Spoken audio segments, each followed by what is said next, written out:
I look back, you know, it's one of the things and all that stuff. All right. So you think we're good to get started? I got a big echo going on. What is that? All of a sudden you have an echo. Somebody's mic's on that shouldn't be on. I can plug in. We haven't had, I guess it wasn't me because we haven't had that issue before, but. I think it might have, maybe it was Timmy, or maybe somebody came in the room and their mic was on. I have no idea. We weren't having an echo before. Sounds good now, John. I think you're all set. I don't know what that was. Okay. You can see, when I do that, you can see my participants panel if I'm sharing my screen. I don't see it. Oh, that's good. Even better. And if I open the Q&A while I'm sharing my screen, you can't see my Q&A. Nope. Okay. You're all set. All right. Well, let's get started. Hi, everybody. Welcome to our Saturday lecture with Mr. Jon Foster, kind of brought to you from the Visual Arts Passage. Before I get to John, I am going to do a couple of things. First, I'm going to have everybody, can you all find your chat function? I love doing this, especially we have a huge crowd today. That's because Jon Foster is here.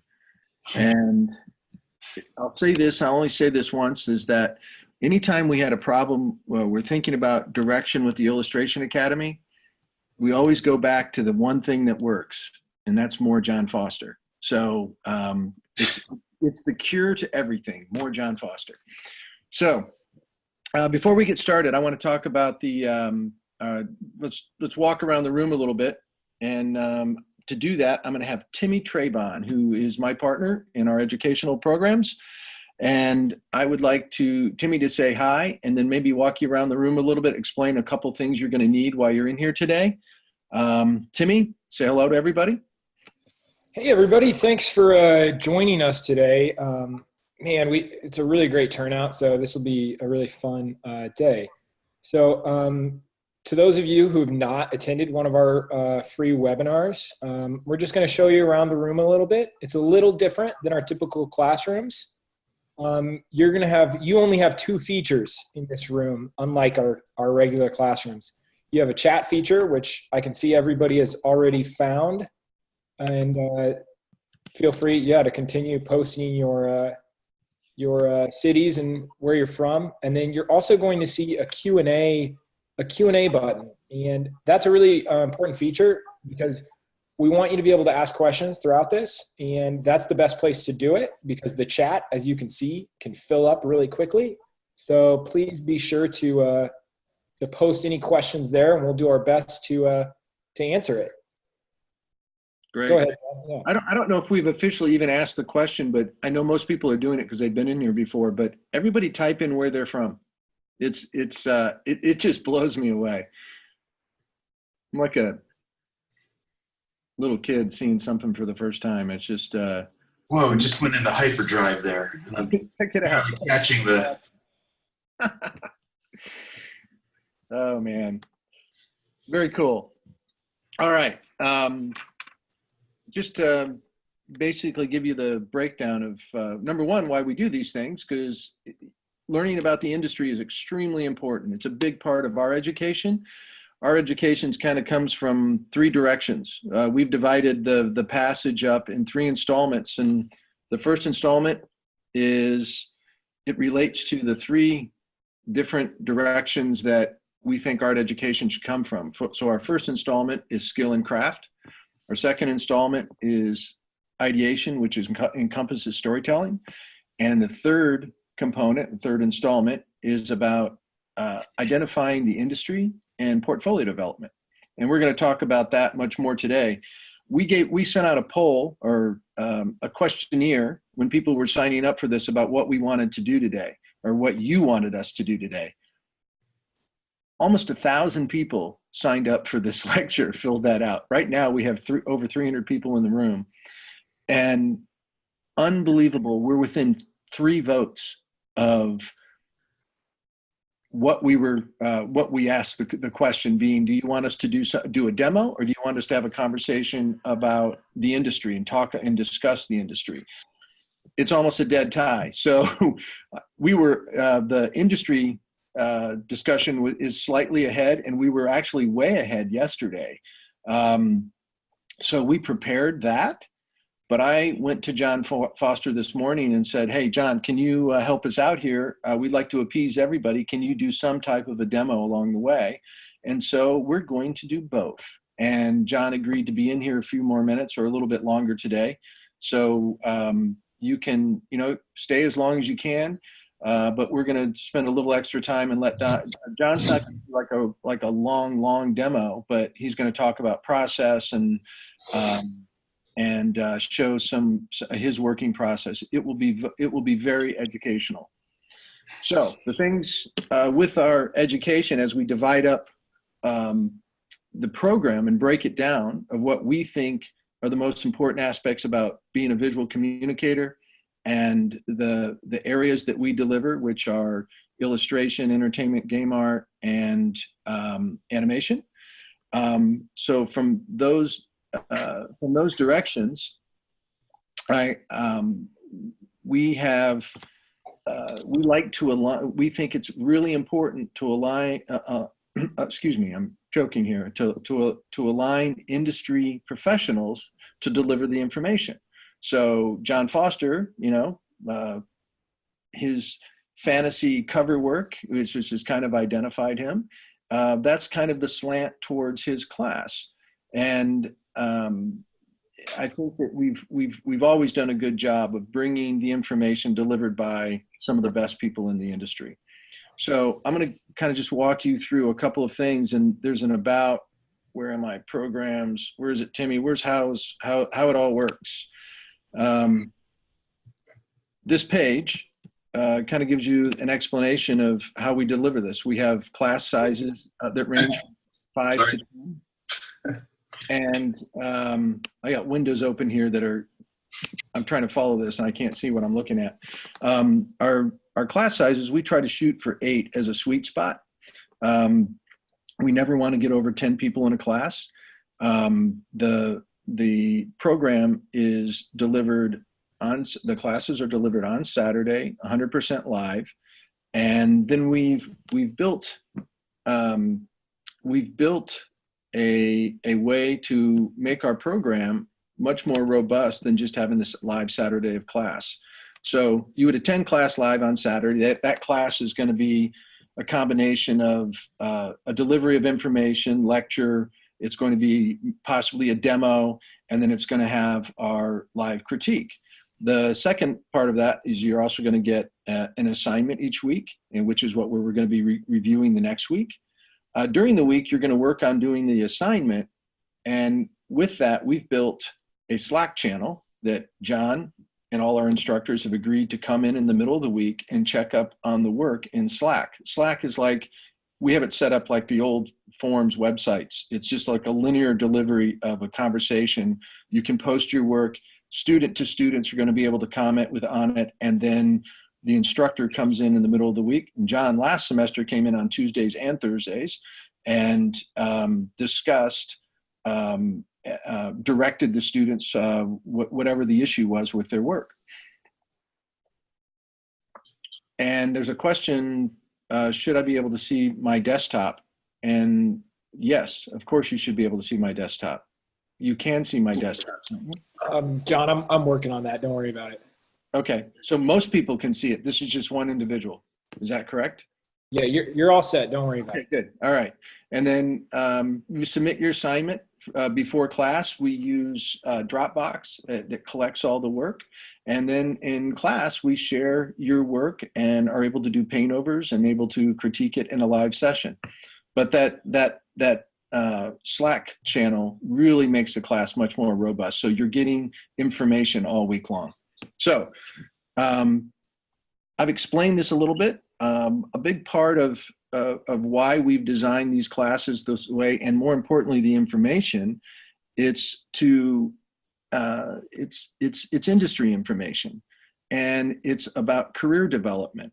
You know, we've designed most of our educational programs, or all our educational programs, to kind of be the bridge from where an individual's at. You know, allow us to teach to the individual with the information they already have, and show them where they need to be, and give them the information they need to compete in the industry. So with all of that said, I have another document here, and I have to stop sharing and then share again real quick. So I'm going to stop sharing, and I'm going to reshare, and hopefully find the document I'm looking for really quickly. Give me one quick.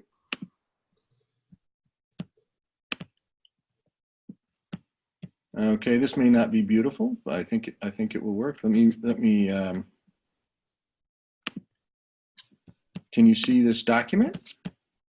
Didn't work out the way we thought it would, John, but it's here. And so John and I thought the best way to start with the industry about and explain the different sections of the industry, different areas that you can go to work, what you train yourself for. And then we kind of listed that's not the right document, is it, John? No, that's the old one. Yeah. I really apologize. Oh my gosh, what's happened? Let me close out of this.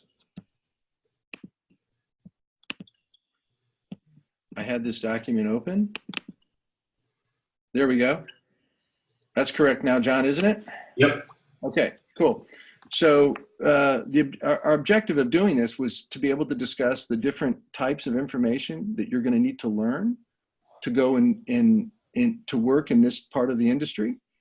So again, to properly do this, I want to do this with John, and I haven't really introduced him, and been too casual about that. I'm going to tell you briefly a little bit about Jon Foster.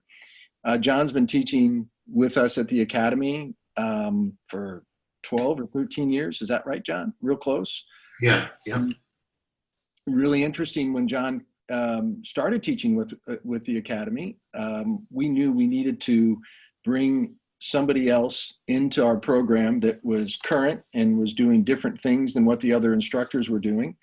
And we all kind of got together and we wrote down a list of names of each of the artists did. And this was, I can remember the room very well. It was Gary Kelly, Chris Payne, George Pratt, myself, Brent Watkinson.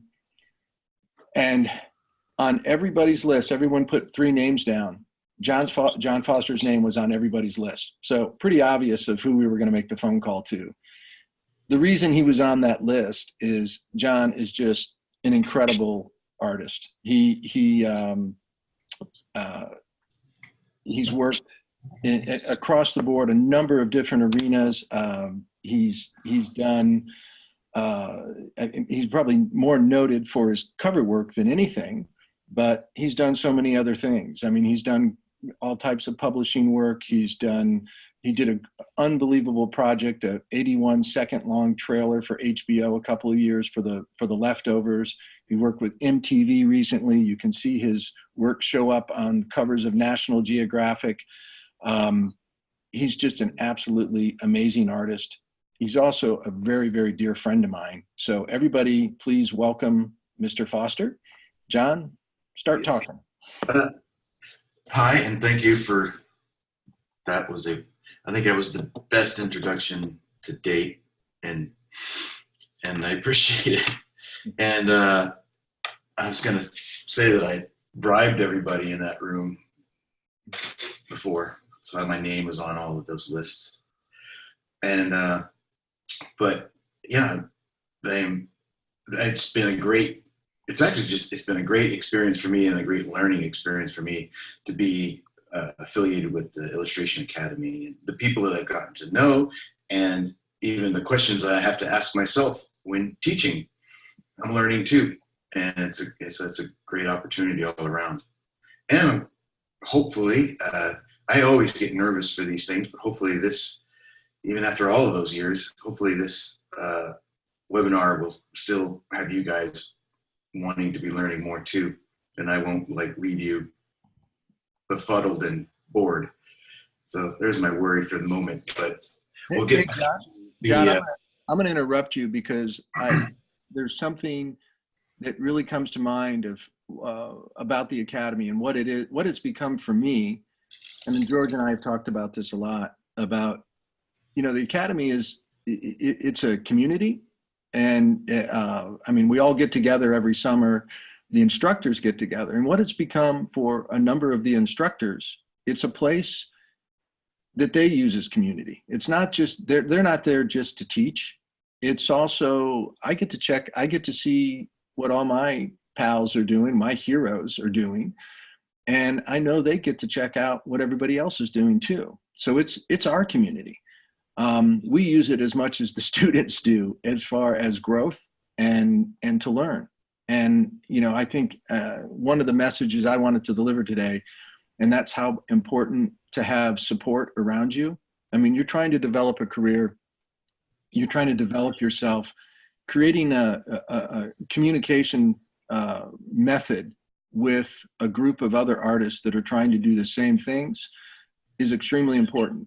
And Jon said something, I listened to him talk at the Academy last year, and he said something, he said, it's really important to put yourself in a situation that you're around people that are better than you are. And I think the Academy does a good job with that. I go there and I feel like I get my butt kicked every year, and it's very refreshing. So, Jon, sorry to interrupt you, but I just had to say that. Keep going. No, it's perfect and true. It's sometimes demoralizing, sometimes, but I mean, life can have that, but you learn from it. Demoralizing in the sense that, wow, everybody's just so good. I mean, I've run into students that are way better than me, and No, you have not. Everything's a little different, everybody's a little different and good at some things or whatever, but you're seeing that and experiencing that and just picking yourself up and learning and going on. And it's a good place for that. And in our online form too of the education is like that as well. I find great community. Some people, it's describing the community online and teaching, they just feel like it would be very impersonal, but actually I think it engenders, especially in these smaller intimate classes, a lot of really cross-pollination between the students, and they're encouraged through Slack, and in the class it's live and discussing things with each other and sharing work, and they're actually able to communicate more with each other even during a class, which is through the chat or after with Slack, than I have ever noticed at like a regular brick and mortar school, which I have taught at for years as well. And so it's a good thing. I mean, we go into the psychology of it, but for the learning art and our live classes, there's also a community there that I just find surprising, but really refreshing. But we should get back to the skills and the associated with industry and putting these together. And Jon, did you want to? Well, I think I'll kind of start it off this way, Bennett. And this we're going to get further in this because at the end of this, we threw out an opportunity. We're going to review a couple of portfolios at the very end of this class today, after Jon's done with his demonstration, his talk and his demonstration. And this kind of really relates to knowing where you're headed and knowing the type of skill sets you need, analyzing the industry, and then really objectively looking at what your capabilities are and finding what you have, what your strengths are, and what your weaknesses are. This document is really just kind of the bare minimum. You can have any of this, a lot of people work in a lot of different directions, and there might be people that do character design or people that do children's book illustration. They have all of these things. They've developed all these things. We're just talking about the focus and the kind of the bare minimum of what you need and need to be thinking about as you're developing yourselves. The other aspect of that is in developing yourself and developing the career portfolio, it's kind of flipping the table of how most people do it. And I really think that you need to identify down to the art directors and venues of who you're making your portfolio for, before you make your portfolio. And I use this analogy, and I've done all these portfolio reviews in the last couple of months literally I did like 30 of them this week. And the mistake that most people think that they make is they don't analyze the industry well enough and know what the functional aspects that why art directors hire certain artists. And it's the functionality in their work that they're showing. And truthfully, you have to get in the mindset the only people you make a portfolio for are art directors. They're the only ones that have influence on your career. Everybody puts their portfolio together because of the things they think they do the best or the things they like to do. And there's a real process to it. We'll talk more about that later, but this is a big part of it. And that is really analyzing what you need to compete in the industry. So John, let's start talking about. And John, I was kind of curious, like how much of this is covered, do you feel is covered in Visual Arts Passage? Well, I think it's important that even in the skills and craft, we introduce a document to them about developing a portfolio where they really have to identify and tell us and themselves of where they're going to go forward, where they want to go forward, what part of the industry do they want to work in. And we give them a path of identifying, and I'm going to talk more about this later when we get into the portfolio review, but it's what you're trying to do is you're trying to identify and mimic other people in the industry, not the visuals of what they're doing, but their career path. And it gives you a way that you end up with specific, at the end, you find the venues and art directors, and you end up developing actual names of people that you're making the artwork for. And you do it from, I use this analogy, it's the simplest way that I can explain it, that people put their portfolio together like going to a job interview and not knowing anything about the company they're interviewing for. And that's a huge mistake. I mean, you have to do your due diligence and understand what their needs are. I mean, this is incredibly competitive business across the board. And and I also like to point out that it's a really unfair situation that art students, young artists, and young professionals have been handed. It's like, okay, what do you want to do? I want to be a fantasy cover artist, or I want to do cover artwork. Well, you go to school, you figure out, you learn things along the way. And then when school's up, they tell you, okay, now go out and compete against Jon Foster and Donato Giancola and Don DeSantos and Sam Weber. I mean, that's brutal. And you're not going to be there. And so there's additional information. And what we've been trying to do with all of our education is shorten that time period between when you do decide where you're going to go and when you have the portfolio, the finishing point of when your portfolio is at a competitive level. That's great. I'm just going to add a reminder. The enrollment for that program, it's closing pretty much any day now. If you've already applied, be sure to reserve your spot. I'll share a link on how to do that. If you haven't applied, we're going to be reviewing applications and you'll be getting accepted. You'll be getting your note of acceptance within an hour. So be sure to apply and I'll share the links. Anyways, sorry to interrupt. Go ahead, guys. Thanks, Timmy. You're doing your job. Thank you. John, let's kind of look at this, how we talked about going forward with this. And I think we should kind of go through each topic as far as each section that, editorial, book, advertising, institutional, maybe a quick description of what that is, and then the skill sets that are needed for it. Yeah. And this goes hand in hand with what you're talking about in terms of, identifying, presently it's not like you're picking something and have to stress out about it because this is the rest of your life, but presently what you think you're interested in, what you think part of the industry you'd like to work in or parts. And this will probably help you compartmentalize a little bit of this and to be able to focus better. So editorial, illustration, book illustration, advertising, institutional, sequential, storytelling, comic books, under sequential, the entertainment and game art, visual development, and animation. And and underneath you'll see going down is basically a bare minimum of the kind of skills sets that you're going to need working in these and what they require. And this is not to say anything is better than another, but it's more talking about, oh, the creative function, you know, for you in this part of the genre of the illustration work.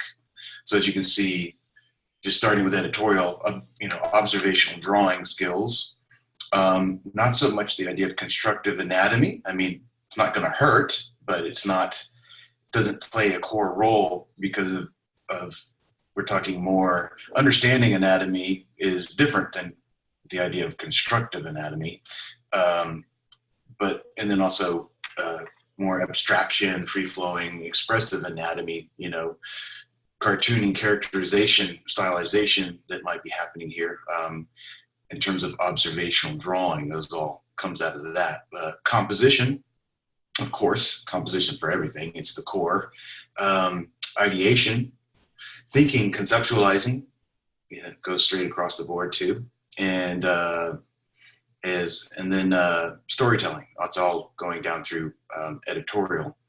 And I won't do this for each and every one of them, but you can see going across, if you looked at advertising, storytelling is not, you know, it can be in there. It's not to say that it's not, but most of it's, you know, observational drawing, composition, and coming up with the idea. And a lot of times the ideation, especially for advertising, would probably come from the advertising people themselves. And you just need to be able to render. But, but so storytelling is less, you know, happening in advertising, institutional, same kind of thing, sequential.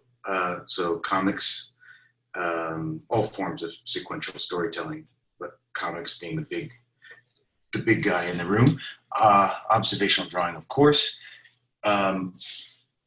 Constructive anatomy could be in there, but most certainly not a necessity there. Composition, the ideation, storytelling, obviously. And so when we get into the game visual development, animation, you start to see the constructive anatomy is in there, less of the observational drawing and more of the idea of kind of a straightforward constructive, proportional, understood constructive anatomy. A lot of drawing things straight from your head, but they are still classic in form. But composition could be a little bit less on those for sure, but still composition is always, it's so pervasive, it's everything. But technical skills and digital skills are going to be much more, just because of the pipeline in the work, where they're another pretty, what am I trying to say, necessity. Technical skills being working in a group, understanding a lot of different applications, understanding pipeline, hierarchy within that studio, and your digital skills because of expediency, and also different applications that will help you be expedient, and are other ways of showing your the concept game art. Visual development along the same thing, but visual development could have more storytelling in it in terms of color, keyframes, storyboards, etc. along that line, and also animation principles, because a lot of the work you are going to be doing will be directly towards animation or live action, but talking about the moving visual scene. And of course then animation, having all of that within it. In the constructive anatomy, none of this is completely black and white, but if you can think about what work you'd like to do, or you have a good idea, and then being able to kind of go through this graph and this list, and be able to think about some of the skills that you want to learn or need to learn, and see how it fits in even with your sensibilities, what you like to do and what you're not that keen on. We could make subsets within this, of course, and break it down even further. This is the bare minimum, but the idea of, you know, are you a people person or not? Are you a loner? You know, do you like working on a team? You know, the idea of sharing the creativity and the spotlight too, you know, all these different kinds of things that are, you know. Well, John, I'm really glad you brought that up. I try to put, it kind of progressed. It's like, you can be an editorial illustrator, a book illustrator, and an advertising illustrator, institutional, even sequential. But when you get to these last three, you're going to be working with a team. And that, I think, you know, part of the technical skills, part of working, you know, and everybody, every game company, every animation studio, they have their own pipeline. They have and different. So that's a big part of like identifying individual companies. You know, it's kind of your job to learn. If you want to go to work for Blizzard, you better learn everything about Blizzard. If you want to go to work for Valve, they even have specific art tests that you need to, before they hire you, you have to take. You want to know as much about that stuff as you possibly can. The stuff that further to the left, you still work, all of this is the process of making a visual piece that communicates, and you're doing it with a team, even if it's a small team, even if it's just an art director. The art director is working with an editor, or the art director is working with a client. And so there is a team on every aspect of this. Very seldom are you on an island by yourself when you're left alone. So anyway, I just thought I would throw that in there, John. No, that's true. And as we look at this chart too, I think it also it's even helping me kind of realize some of the decisions I made earlier on that I can get into a little bit when I do talk about my career path, but or show you some of the career path. But you know, where are you comfortable working? What do you want to do? You know, when I look at advertising, and I've tried advertising, I've done advertising, but I don't really like advertising because I feel more like well, like a wrist is one of the terms that might be used in the industry, where it's kind of like somebody gives you something and says, render it. That's an extreme exaggeration of the process, but it is more along that line. There are people in the world, like the Mark Englishes out there, that have done advertising institutional work that just bring an incredible personal view to it. And you know, and they were probably hired because they're going to do that with their ideation. But the stuff that I got was just fulfill, you know, a whole little art team's already, you know, planned out idea for this campaign. You just render it. And that really left me flat. So, you know, so my own sense of storytelling in this piece, even composition, was minimalized. Not completely, of course, but it was minimalized in that process. So the things that I really liked, well, you know, I guess maybe, you know, being wanting more glory, you know, for my work was the editorial and the book, or the comic book work, you know, too, which I did do poorly in the beginning of my career, some penciling, which I bombed at, but those things where, you know, your personal point of view comes into play much more, where I found that in advertising and institutional, that it wasn't there, and it left me feeling flat. And I had imagined sometimes the game art and the visual development can do the same thing. I've had a very fortunate opportunity to work some of the first stuff that I did for visual development, small movie studio, and they just cut me loose. And I was like, it was the director, and then there was me, basically. And that is very uncommon. And so I was spoiled. So the other ones after that, I was kind of like, oh, I don't get to just do what I want. No, you don't just get to do what you want. You're fitting in with a team, and there's objectives, and you're, you know, this can fit in. This is not, the thing was, it didn't fit in really well with me and my sensibilities. It might fit in very well with you guys, or some of you guys, and your sensibilities. But looking at this and asking yourself these questions and being honest will help you, you know, presently focus on the portfolio you want to make in the industry and why. Very well said, John. And any information is good information. Yeah. And there's things that in the educational process that John and I've talked about a lot that are contrary to each other. When you try to use constructive anatomy, if you want to do very whimsical work and you want to be explorative and creative with your drawing, it's the wrong path. If you want, observational is the way to go with that, or drawing from memory, whatever. But make sure you're focusing on the right things. I have people come to me and they ask me, hey, should I take this illustration programs that you're offering, or should I go to this Atelier?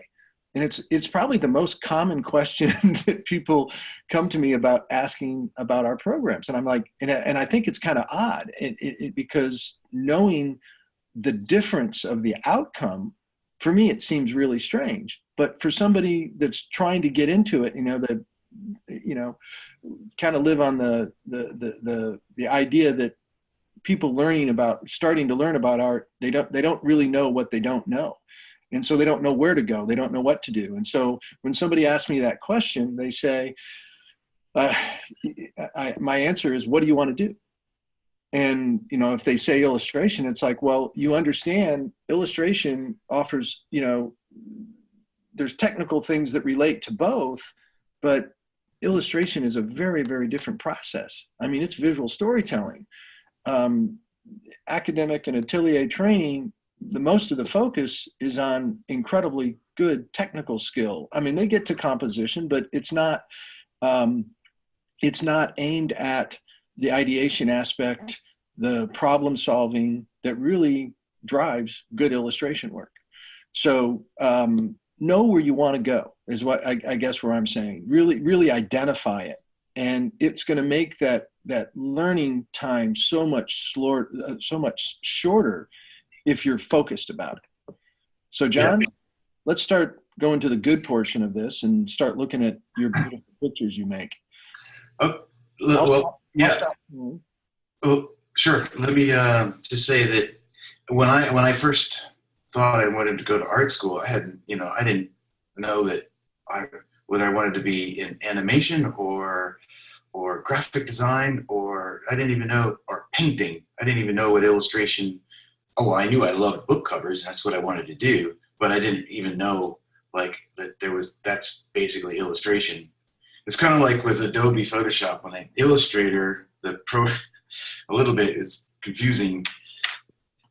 In reverse, this is more confusing now the way I'm saying it, but I was like, if I wanted an application to help me with illustration, I thought I'd get Illustrator, but that's not really the way it works for the Adobe. But I just didn't know is my point. And getting in there, and it's not like this is gonna, make you go aha right away. But what John's talking about in terms of some of our portfolio development is actually having you go out there and ask the questions and ask yourself the questions and look and look and look and look and start to categorize things for yourself in terms of what you like and what interests you, and then look behind the curtain a little bit about how it's done. And it's going to help you answer your own questions. Yeah, part of this process is exploring, looking at everything. And, I think that any good art program, just like, when you go to study writing, my daughter's a writer. When you go to study writing, they immediately point out to you what you should read. And I think it's important that in art education, they're constantly pointing to you people that do things well, and explain that it even gets into an aesthetic thing, learning good taste. I mean, that's a huge part of it. But forever. yeah. So anyway, let's start looking at somebody that does something at the highest level. And were there hands raised or something there too? I didn't want to. Yeah, there's questions that Timmy's been fielding questions, and okay. I'm kind of talking bigger picture questions as we're going. Okay. I'm gonna deal more with that. Here, let me look real quickly and see. You start commissions, and because of a job, I need to improve dramatically my painting skills, which is the best exercise. Okay. Can you see the Q&A at all, John? I Click on it. I think I don't want you looking at it when you're demoing and stuff. But no, I guess not. If I click on it, I get it. I'll pick through a couple of these and read one here. Irene's got one. Hello, I want to ask. I want to achieve realism in my painting. I'm doing historical commissions, and because of my job, I need to improve dramatically my painting skills. Which is the best exercise you recommend? Oh, well, then that would, well, the obvious answer, and you might like just roll your eyes, I'm sorry, of course, but is painting, you know, and I know you're already doing that, but that's, you know, painting as much as you can. And then, but of course, then painting from life, doing a lot of painting from life. And it doesn't have to be always from a figure class or something like that, but you could paint from also photo reference and photo reference you take, but life drawing, anything that's going to help you observe the real world around you and analyze it, get a look around it, and then interpret it, is in practice. Doing that is where you need to go. There's no shortcut there. That's just going to be practice, practice, practice. In terms of so we achieve realism in your painting. So yeah, realism, you know, a lot of times, you know, again, looking at real life and interpreting as best you can towards that. I mean, that is not something, realism is not something that fascinates me, but it is basically good observational skills. And then once you get your hand-eye coordination and understanding your medium and how it works, so that you can apply those observations, you know, with craft to a canvas. The direct relationship to all that, John, is amping your drawing up immensely. I mean, painting is drawing, and understanding how light affects form, all of it comes together. But the first thing you got to do is raise your drawing skill as high as you possibly can. And then your compositional skills are the things that are going to be able to separate you from other artists. There's, you know, ideation is very important on that too, but just on the technical aspect, understanding what makes composition work and understanding good drawing, light affecting form really comes from observing and drawing. Yeah. Let me also tell, the institutional work usually means within a business, a company, big companies, their internal pamphlets, annual reports, stuff like that. Constructive anatomy, by the way, is more how to actually draw things without observing it in front of you, per se. You know, boxes, cylinders, and proportions and perspective. Usually, you know, an idea of being able to draw something from your imagination, you know, the figure, by constructing it in a very geometric and methodical, measured way. That's very overly simplified. There are other forms of, you know, teaching that are a little looser, but that would be a big generalization that would cover it for you on constructive anatomy. But there's a quick question about pricing here, and I usually try to stay away from those questions. But you know, usually the pricing, again, most illustration projects come with a budget. The more commonly used, I mean, people that are accustomed to using illustration that have very specific prices on the table already when they approach you. Sometimes you're asked to bid on something and price something. But, you know, especially in the like editorial and book, I mean, they come, you maybe can to push those prices slightly. If you're Jon Foster, you know, you can say, I'm Jon Foster and they'll pay you more. But yeah, sometimes, not often. But they're usually pretty well already in place. Yeah. You know, the smaller market you get into and the more independent stuff, that's where the pricing gets, you know, it's questionable because there's not standards.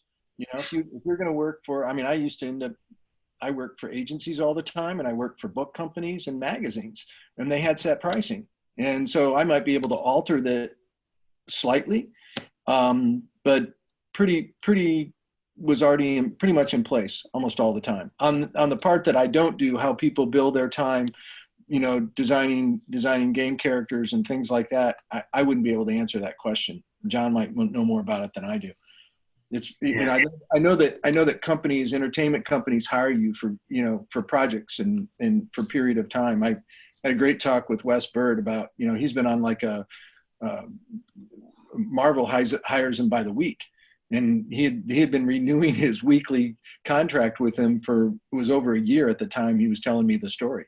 He said he loved it because they paid him a lot per week. So. And I guess it is where you are and what you have to offer that's going to determine a lot of that. So I hope that answers that to some extent. See anything else you want to answer real quickly, John? No, I mean, we'd get nowhere. I'm sorry for the other questions, but I guess we wouldn't get any further. Maybe we can come back to them later.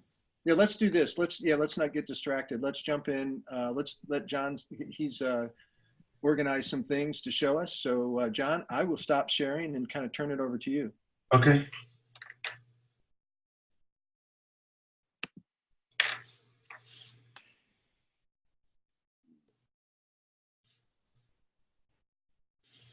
So I'll start with the with this keynote thing presentation, and I'll go through it pretty quick. And I'll just probably just say a little bit about, you know, it's for a book or for what it was for, and then because we'll talk about just to give you guys an overview of the things that I've done a little, and it kind of covers not from the very beginning, but I couldn't find some hard drives that had old stuff on it, which that's another story. But anyways, starting with kind of the beginning of getting some cover work, and with the more traditional work, book covers, that was over at Wizards of the Coast.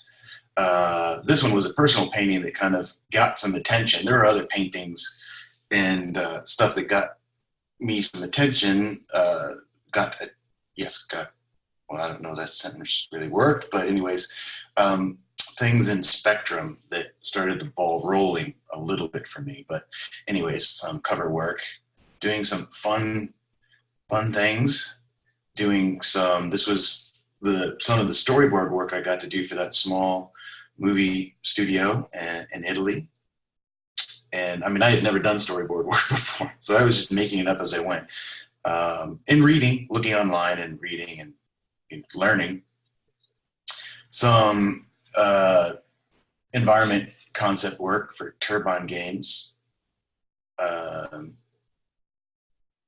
The advertising work is like this.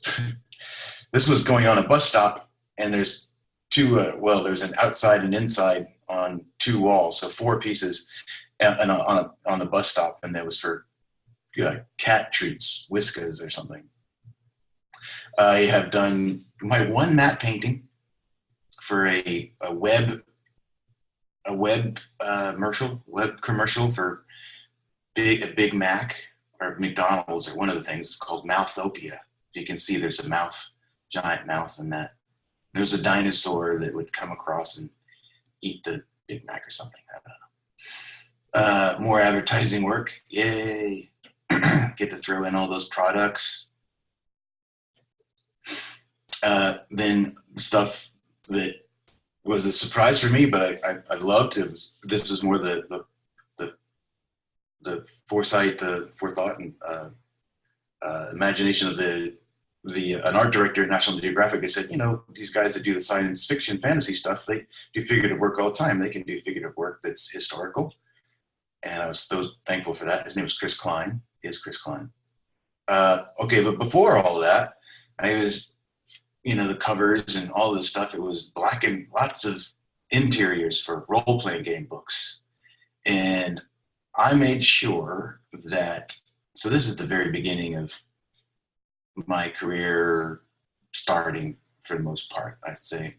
But I tried to make sure that even though I was getting like $75 for one of these or $100 for one of these, maybe 150, I don't know, but wasn't tons of money, that I still made it the best that I could because it was portfolio pieces, you know, and I knew that I needed to do, even though it wasn't a great pay scale, I needed to make sure that it was my best work, you know, put forward so I'd get other work. So these are things early on, lots of interior stuff.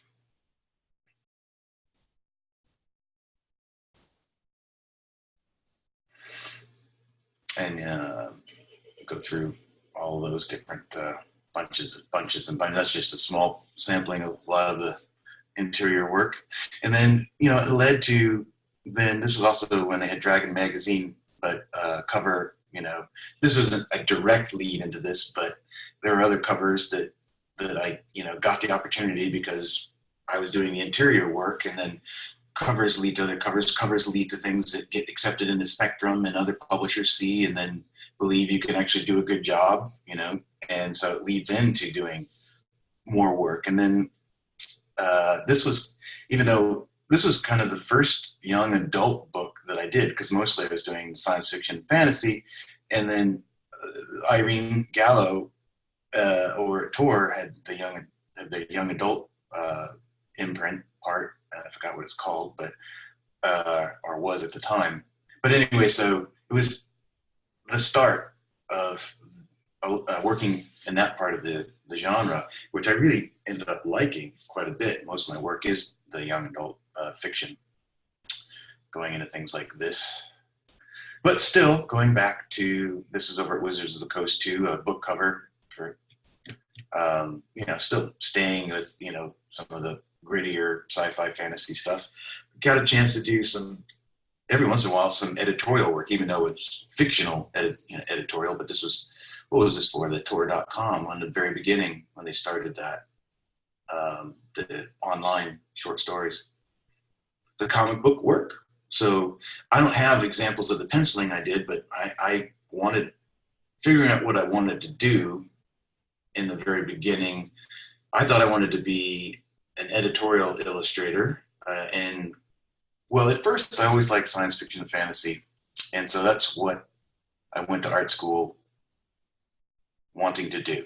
And then going through school, and you know, things changed, and I thought maybe editorial, but I wasn't very good at editorial. I'm not much of a ideation guy, to be honest with myself, but I like more emotional and compositional things. And so, so then I tried doing the cover stuff, and then, but I was failing, you know, at first at little science fiction conventions, and I wasn't getting any real good feedback about it. And then I switched up and tried doing comic book work and the penciling, and I actually did get a job doing some of that, but I wasn't able to meet the deadlines, and I bombed on that. And so I had to regroup again, and I realized then I started concentrating more on covers and painting. And, you know, the whole time, this is over years, I'm not just months, but years, I'm practicing and getting better. And I got into doing the comic book cover work and the Star Wars work. And the Star Wars work has a lot of visibility, so that led into more work. And then also meeting people, we can talk more about this, but the idea of meeting friends, going to conventions, and meeting people. So meeting and becoming friends with Dave Dorman, and he had a project that he hired me to work on. This, and the Tor book, the young adult lines of the more whimsical science fiction fantasy stuff. And then this is the first job that I did for the National Geographic and Chris Klein. And, you know, I've been very fortunate to be able to kind of do a lot of, not extremely different styles, but be able to experiment a bit. And still with a comic book, and still this, a lot of the work that I'm showing here are my favorite pieces, the things that I am most proud of, and this being one of them, stylistically, whimsically, compositionally. And comics, again, still Buffy. So ideation in terms of composition, again, so it's trying to give a feeling of, for me, it wasn't a visual pun, it was more a visual question. What is going on? And it's weird, and I want to know. Trying to present that in the covers. Got a good question for you, John. Yeah. Who were some of your visual influences? Well, in the beginning, Rick Barry, Phil Hale. Before even that, you would be George Pratt and Kent Williams. And when you're in school, there were, in the beginning was Michael Whalen and Frazetta. And then in school, the editorial stuff, would be, now I'm drawing a blank on drawing a blank on my Brad Holland. I like some of the darker editorial illustrators going on, and then the comics being like Frank Miller, but George Pratt and Kent Williams, and then getting an introduction to Baron Story through that, and then of course Jeff Jones, but then coming back to classics in terms of N.C. Wyeth is always there, and Howard influences keep growing, so Gary Kelly, James Jean, and then and then it can go back historically. It jumps all around to contemporary, artists that are younger than me by far, that just doing neat, amazing things, to artists that I've discovered that I didn't realize, historically. But the big ones would, Phil and Rick and George and Kent and James later on, Gene. And there's some that are obvious that I know I'll be missing, but I'm kind of racing around in my head trying to not take too long on all of these things. But so we could get to the more industry kind of pertinent to you guys industry questions. This was like a internal advertising kind of thing. It wasn't really internal. It was internal but external. When I had an artist rep, he'd make these kinds of mailers with the artists, a theme. Yeah, this is great. I'm glad you're explaining. Oops, I'm getting an echo here. It's so important that when you look at illustration, you understand what the end function was and what the assignment was. I mean, it really separates. David Hahn has a great question here, and he's directing you on what to talk about. So, David, thank you. David says or asks, talk more about your focus on composition and emotion as the driver for your work.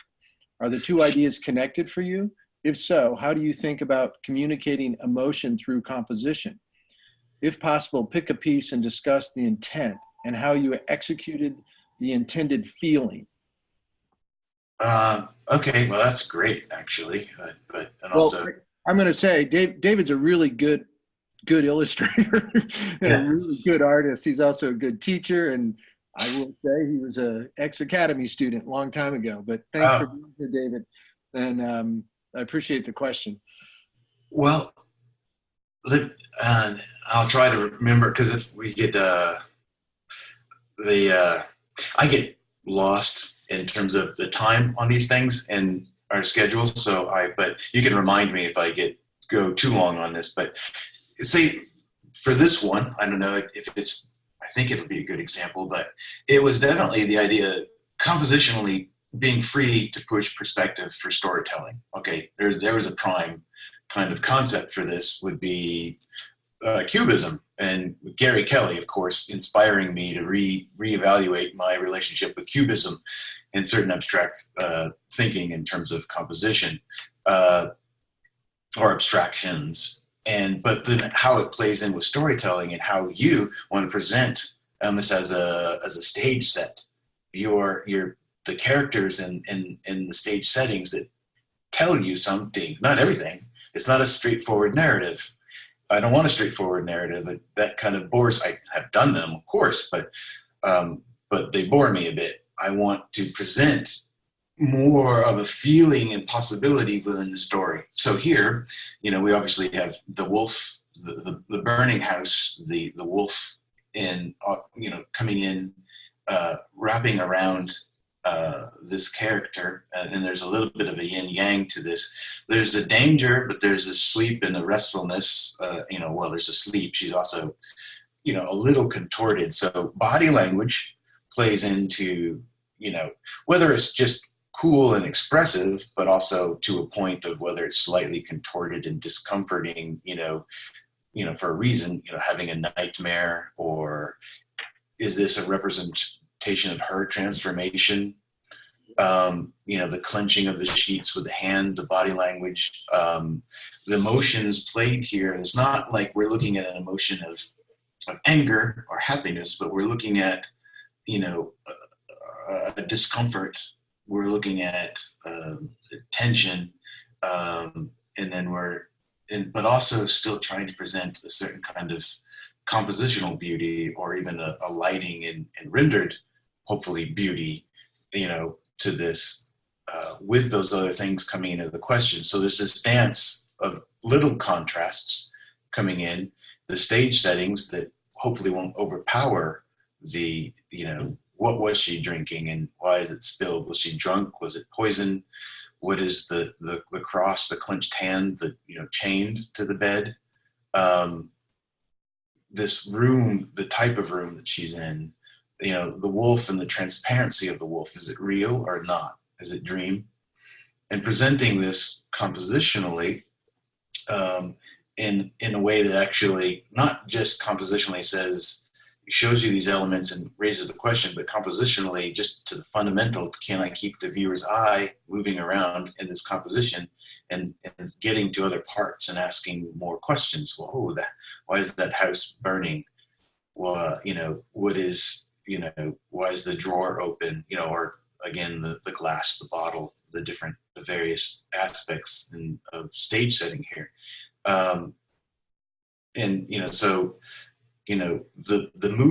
The lyrical kind of movements of, around through the body of the wolf, the mimicking of the curve of the arm coming up, the fanned direction of the hair, but also clinging to the pillow, and the shapes, trying to keep the eye in it, but moving around and not static. The idea of having the carpet, it would be very simplified, but one of those woven rag carpets in the round, that keeping you from falling out of the composition, hopefully mimicking again the wolf. These are down to the abstract shapes, hopefully having the eye move in and around the composition. So those things, along with the emotional, tension, relationship, and question asking, as well as the body language that speaks tons, really, without saying something directly or hitting you over the head with giving you the answer. I like to pose questions. The best things when I have success is posing questions without answers. Again, body language in this one, the contorted, the pain, the idea of emotion, of being, that moment of being shot, trapped. Pretty simple there. This one is the story was pretty quiet, and there was a lot of internal observation for the girl. And I hit you over the head. I'm sorry, I hit everybody over the head with this one in terms of the conundrum, the split, the fork in the road, the question mark in the light, the double shadow. Who is she going to be? The decision. This one's just much more different, composition, flow, and just pattern. Wanted adventure. The body language plays a lot. with this one. The waves, the tilted, the perspective, the tilted. Of course, a lot of design of this would be compositionally would be the shape of the sail, even that little sail, the bottom of the sail at the very top, why that's there, why the ropes, how they move around and crisscross, where they crisscross and move back in, where the dog is, and the dog's ear and face looking back at the boys. So there's a little trilogy of those characters' faces or heads, and looking one way, looking back, moving the eye around, looping around through the composition, but also looking to the adventure and where you're going, plus the big Dutch angle deal, tilting the camera this way and that way for the roiling waves in action. But a lot of thought is in even the idea of the body language of the kid on the left, leaning in, kind of, smiling, relaxed, leaning in, curious, looking to where they're going. This was an editorial piece. So that was a cover, by the way. That was just like a big fold-out poster. So there are a lot of other artists in this. There's a big fold-out thing. So it's more of an institutional advertising kind of thing. This was a book cover. That was basically it was a tour.com, so the proportions didn't really matter. It's not a cover, it was editorial. That's a book cover. Getting that down in terms of, this is editorial for Scientific American. And this is not a National Geographic. So, body language mostly, composition, again, where they're placed, what value play, shapes of rock, shapes of light and dark, just in the abstract sense, not just, the shape of the figure, muscular or thin, but just the shapes and the groupings of the shapes, and then keeping the eye moving around in it, but also the emotion, a little bit of angst, the body language basically of most of the figures, in terms of the curiosity or reaching or helping or exploring, going further into the cave or carrying their dead comrade into the cave. The looks and the feel or the strain on them. Scientific American cover, which really had to be a lot of art direction on this, and I talk a little bit about the process on this one. So it really is very bigger, bold, abstract of light, dark, and trying to make it interesting color and textural wise, but because the main focus was the hands and the rocks and early tool manipulation. And but maybe I should just go through some of the comic book stuff more. Book cover, something for an anthology that was I forgot what it was, maybe celebration or party and celebration or parade, but it was there was an anthology of a bunch of artists, and most did storytelling and some just did single graphic, this is a 2-page spread. The book cover, and this again, if my concept that this guy gets kind of pushed through universes that are slightly different and progressive from each, but he can't go back, and so variations of him and his house and his town as he's just getting further and further away from his original universe and running through it and trying to survive. So the kind of each step, trying to make a little universe, and the puddle and the ripple and variations of the same house at the bottom. And the panic, a little bit of panic and concern and the action and the run. And, really on this one, it was just an extreme perspective. And can I make it work? Which I'm not really, actually, there's some problems with that piece, but I still like it.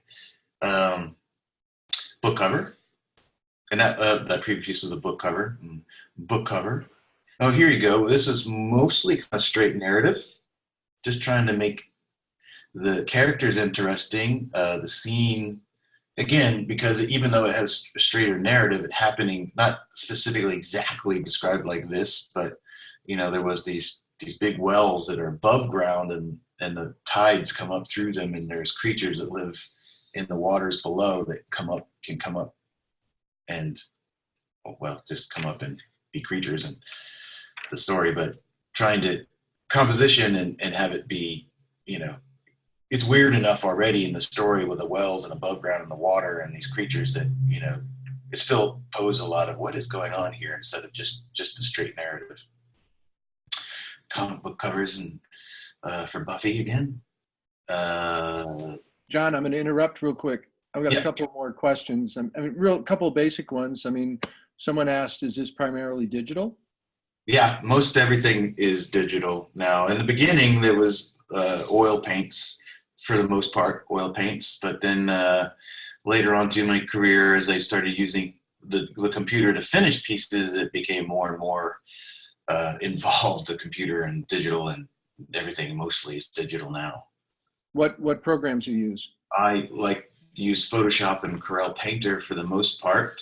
And then and more recently, not so important to the process, but I use ZBrush, making some reference and things with ZBrush. I'll have an example of that here in a second. But and I'm going through, these are covers, experimenting, sometimes more stylistic. You know, well, I have to say, going back to here, working for a small press, Subterranean Press, which I've done quite a few of my favorite covers that are in this presentation are for Bill Schaefer over at Subterranean Press, and he gives me a lot of leeway to experiment. So for some period of time, I was just become fascinated, really kind of again with futurism, and then kind of just was able to, you know, experiment with it, some of that stylistically in these pieces and some of the interiors.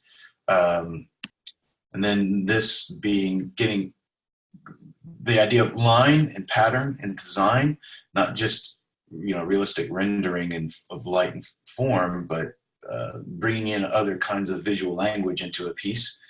This would be earlier on, but that was a lot of what James Jean inspired, was this kind of a mix of different visual languages that I just found fascinating. Design, book covers. Of course, there's Hokusai waves that I've, you know, adapted and stylistically. I like to compress a space. To me, sometimes it seems more epic in a way if you almost make it like a stage in a play, you know, like a set, you know, a little model set or something, and compressing space.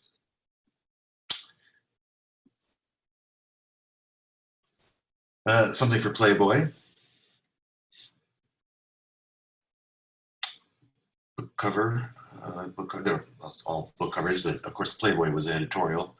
Again, playing with the idea of perspective, helping to tell a story. Well, helping to, posit a story, I guess, what is going on.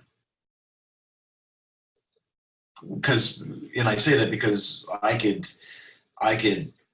subjectively change perspective to give you a look out the window, to look down on the floor, to look more sidelong at him or the door or the lock or something like that. Didn't have to all fit within a natural perspective. How much of that did you draw from memory, John? I think this is, I posed for the kid, and the rest is made up. But I don't make up things like easily and quickly right away. I mean, it's lots of iterations and reworking. And I look at, you know, suits of armor, and I've got reference and stuff like that. But you bring, again, I think I know the answer to these questions when I'm asking them, but you're bringing your reference in to solve the picture that you created. And yes. And so you're referencing after you've done your design work in most cases. Yes. Oh, absolutely. All the time. Never referencing before. That just kills it. Thank you. You're my hero. Keep going. Yeah, you kill the creative process if you do it the other way around. You just the more you can draw from memory, the better off you are. The more creative you'll be. Absolutely. Well, but it's not to say get rid of reference. I mean, we're always still like, but now go get your reference. Now use your reference. Now, Right. you know, and don't just find reference, you know, take your own photographs, set it, light it, make it work, make it yours, and make it work for you. So here's the HBO thing in totality, but they're all little vignettes. And even within all these vignettes, there are, wherever there's overlap, they are separate layers. And separate layers and separate layers and separate layers, so they can animate it. So it turned out to be a giant file. You know, it was very subtly animated, you know, kind of just morphed, moving kind of stuff.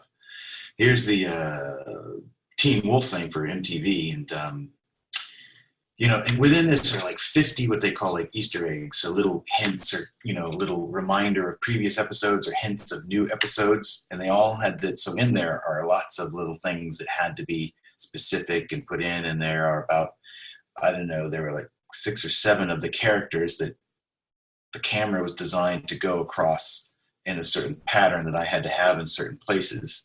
They're kind of highlighted in areas through here. There was an epic job for me. Some of the stuff for Sideshow toys, I don't get to design the toys or anything like that, or the collectibles, but I've been doing stuff for them in their own properties, which is Court of the Dead, and they have made a book and they make prints and stuff. So I've done some work for them doing that. So, you know, and then I go back to editorial and whimsical and fun. So it's between, like, you know, being able to do like the gritty horror, fantasy, sci-fi-ish stuff to the whimsical. You know, I'm thrilled to be able to, you know, do all of it. I love that bear in the background. He's just I know, he's throwing his hands up, walks away. I just love it. Giving up. Well, you know, there's actually, I mean, this is one of the things that's my favorites, you know, if I'm allowed to say, because it's, you know, I feel a little weird, but I do feel proud of this one in terms of the bear with his face in his paws, the one walking away with his hands up, like, you know, explicative, you know, this, I'm done. The alien print, and I have this, they made the maquette and the model. This is also Sideshow Toys, and this was a print that they, you know, like a limited edition print. So I do get to design a little bit, but the toy, you know, but the maquette's already made. So, and then young adult book cover. One of my favorites, really, just again, compression of space, design, stylization. Value. It's a little bleached out in this, but this file, but just the whole storytelling, kind of, you know, positing questions. What is going on? Are they chasing that car, or are they just following that car? What about the boat, the dirigible, icebergs in the background? The dog is, I guess that's probably my favorite part. I like that he's engaging the viewer. Nobody else is, but dog is. Okay, so here are, like, working out some thumbnails. This is a pretty extreme thumbnail version that I was doing for, actually it was Sideshow Toys again, when they were going to maybe do a box set of the different box sets of 5 Alien movies at the time. So Alien 1, 2, 3, 4, and then 5. And Alien 5 being, you know, Prometheus, and Alien 4 being Resurrection, right? You know, and so these were, so I did all these different kinds of, if you look at it, there's the first column going down would be iterations, you know, there's a couple of iterations for Alien 1. You know, the box cover for the DVD of the movies basically is what it was supposed to be. It didn't happen, but Alien 2, couple of iterations, Alien 3, Alien 4, Alien 5, those are the couple of iterations. And then here's more of, you know, different themes along the line, that more the X-ray kind of theme, obviously, for each movie. John, I'm trying to be careful of not, like, stepping on your toes while you're talking. But I do have some kind of timely questions that relate to what you just spoke about. Question from Miguel, but posing questions that don't have answers don't leave you with dubious storytelling. What do you do to avoid bad storytelling? So what is he worried? I'm sorry, like in. I'll read it again. I'm not sure I understand either, but posing questions, I think it's something you'd said about posing a question, but posing questions that don't have answers don't leave you with dubious storytelling. What do you do to avoid bad storytelling? Oh, you mean, so if you were to pose, not you pose a question and answer it within the same illustration, I guess, the same Yeah. piece. I'm not sure. I'm not sure. I'm not. Maybe Answer Miguel that. can ask another question and rephrase it differently. Thank you. Cassidy asked a question. When approached by a company to illustrate for them, what kind of guidance or examples do they give you so you can match what they want? Character sheets or descriptions or none at all? Yeah. Well, for most of the book cover stuff, 99% of the book cover stuff, there's no character sheets, nothing. There's just the manuscript.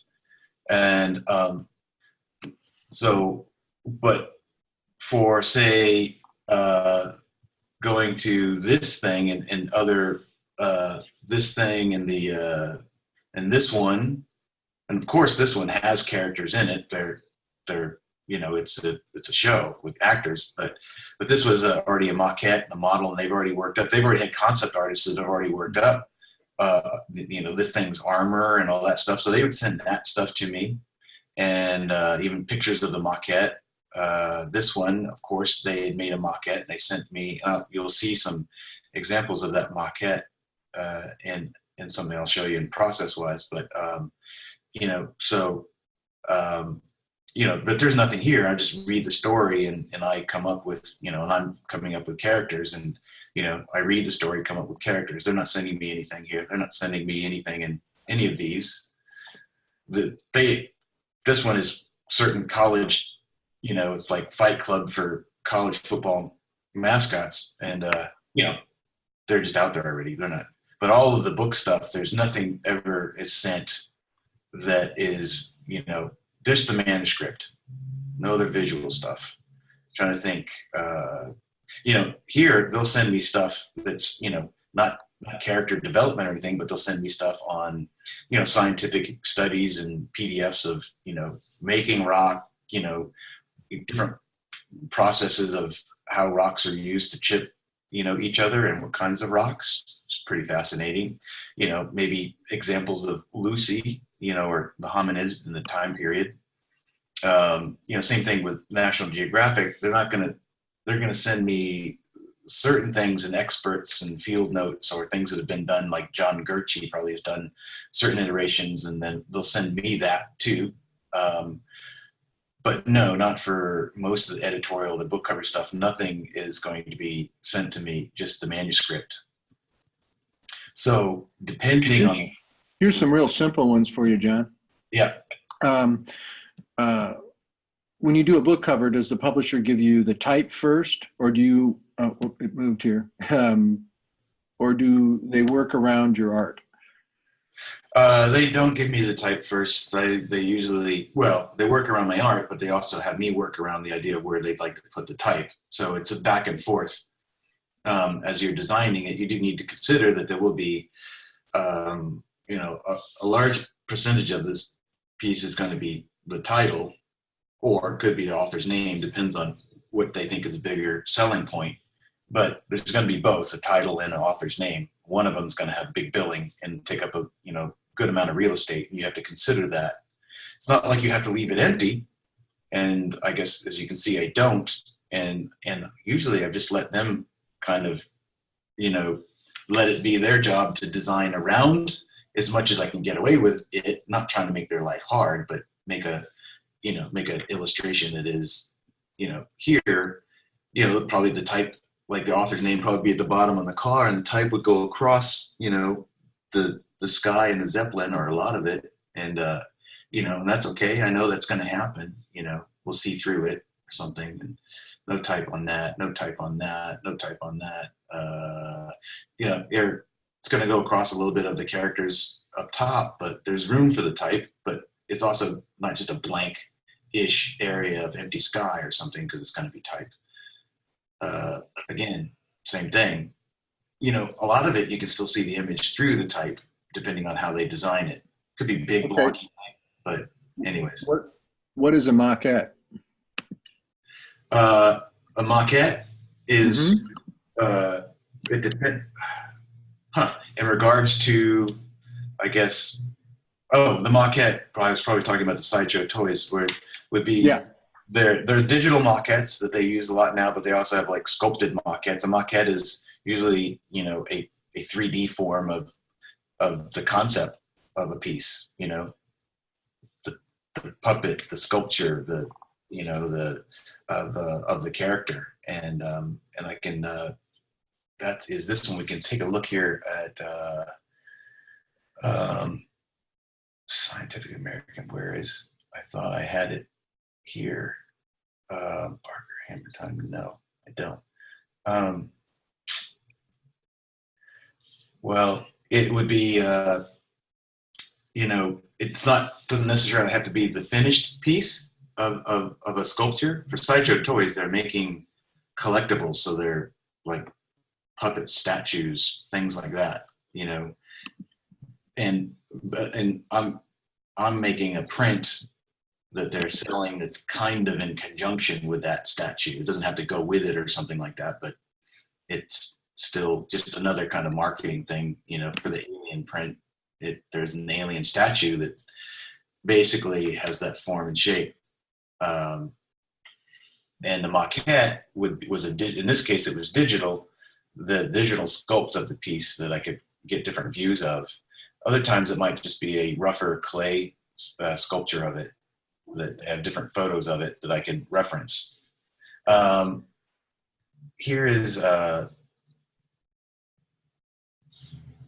talk about, well, let me talk a little bit about Procreate, which I've used. I talked a little about using Photoshop and Corel Painter, but more recently, in the past year, I've been using Procreate and enjoying that a lot because I get to, you know, go to the coffee shop, bring out my iPad Pro and my Apple Pencil and draw on the pad itself, which is, I mean, I don't have a Cintiq. I just use a tablet in my computer. So actually drawing on the pad is more akin to direct hand-eye coordination, you know, drawing on in your sketchbook, though you're drawing on your iPad. But so it's different kind of hand or eye coordination, well, more traditional, that I get to do again, which I like.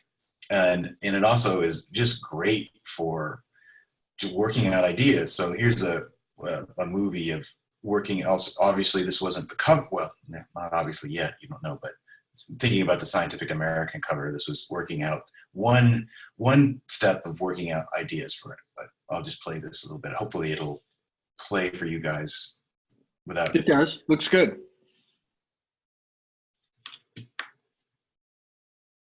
There it goes. So in Procreate, it's wonderful. You know, I haven't gotten to doing finished pieces on it yet, but I know people do and do amazing finished pieces on it. It knocks me out. But I usually, it's more just like my sketchbook when traveling. You know, not that you can't use your regular traditional sketchbook, but I like this because I can erase and layers again, you know, quick values and then change it. You know, it's all pretty quick to experiment with, and you know, especially when you're trying to get a feel and a possibility for, you know, the project. And it automatically records. I didn't even do this on purpose. I just did this a long time ago, and I went back and just went to the option of exporting out, you know, the video of it, and I was like, it's still there. It's amazing. It's all in the memory. And it's you know, so yeah, you could just, you know, then, you know, blast in some value and lighting and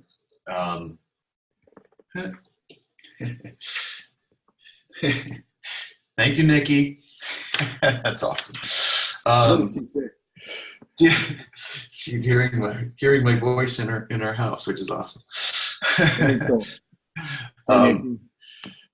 And this is, so here's one of the videos of, you know, process of me working this out. And actually, because this is Scientific American, we pretty much know exactly the type.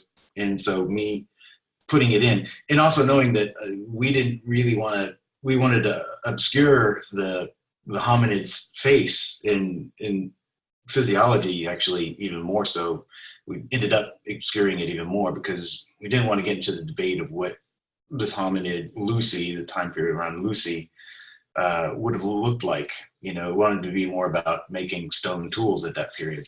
But anyway, so using Procreate, and I want more practice for me, get closer to finish, but I see people doing incredible finished work, all kinds of illustrations, concept work, storytelling. Dan Milligan does like his storyboards, some of it. Recently, I've just seen a lot of storyboards that he's done on Procreate. They're just phenomenal. But anyways, had that little movie I wanted to share. But this was, let's play this. So these were some working out. I was trying to, it got too confusing, but I wanted to, again, have this repetition of motion and shape, the kind of almost animated sequences. It just fascinated me. We didn't get to do it. I think it, the hands kind of moving, breaking rock, but I experimented with different points of view on this, and you'll notice that this looks a little bit different from normal drawing, and I'll show you why in a little bit. Another tool that I used that was very handy for kind of exploring this look. So just variations on this.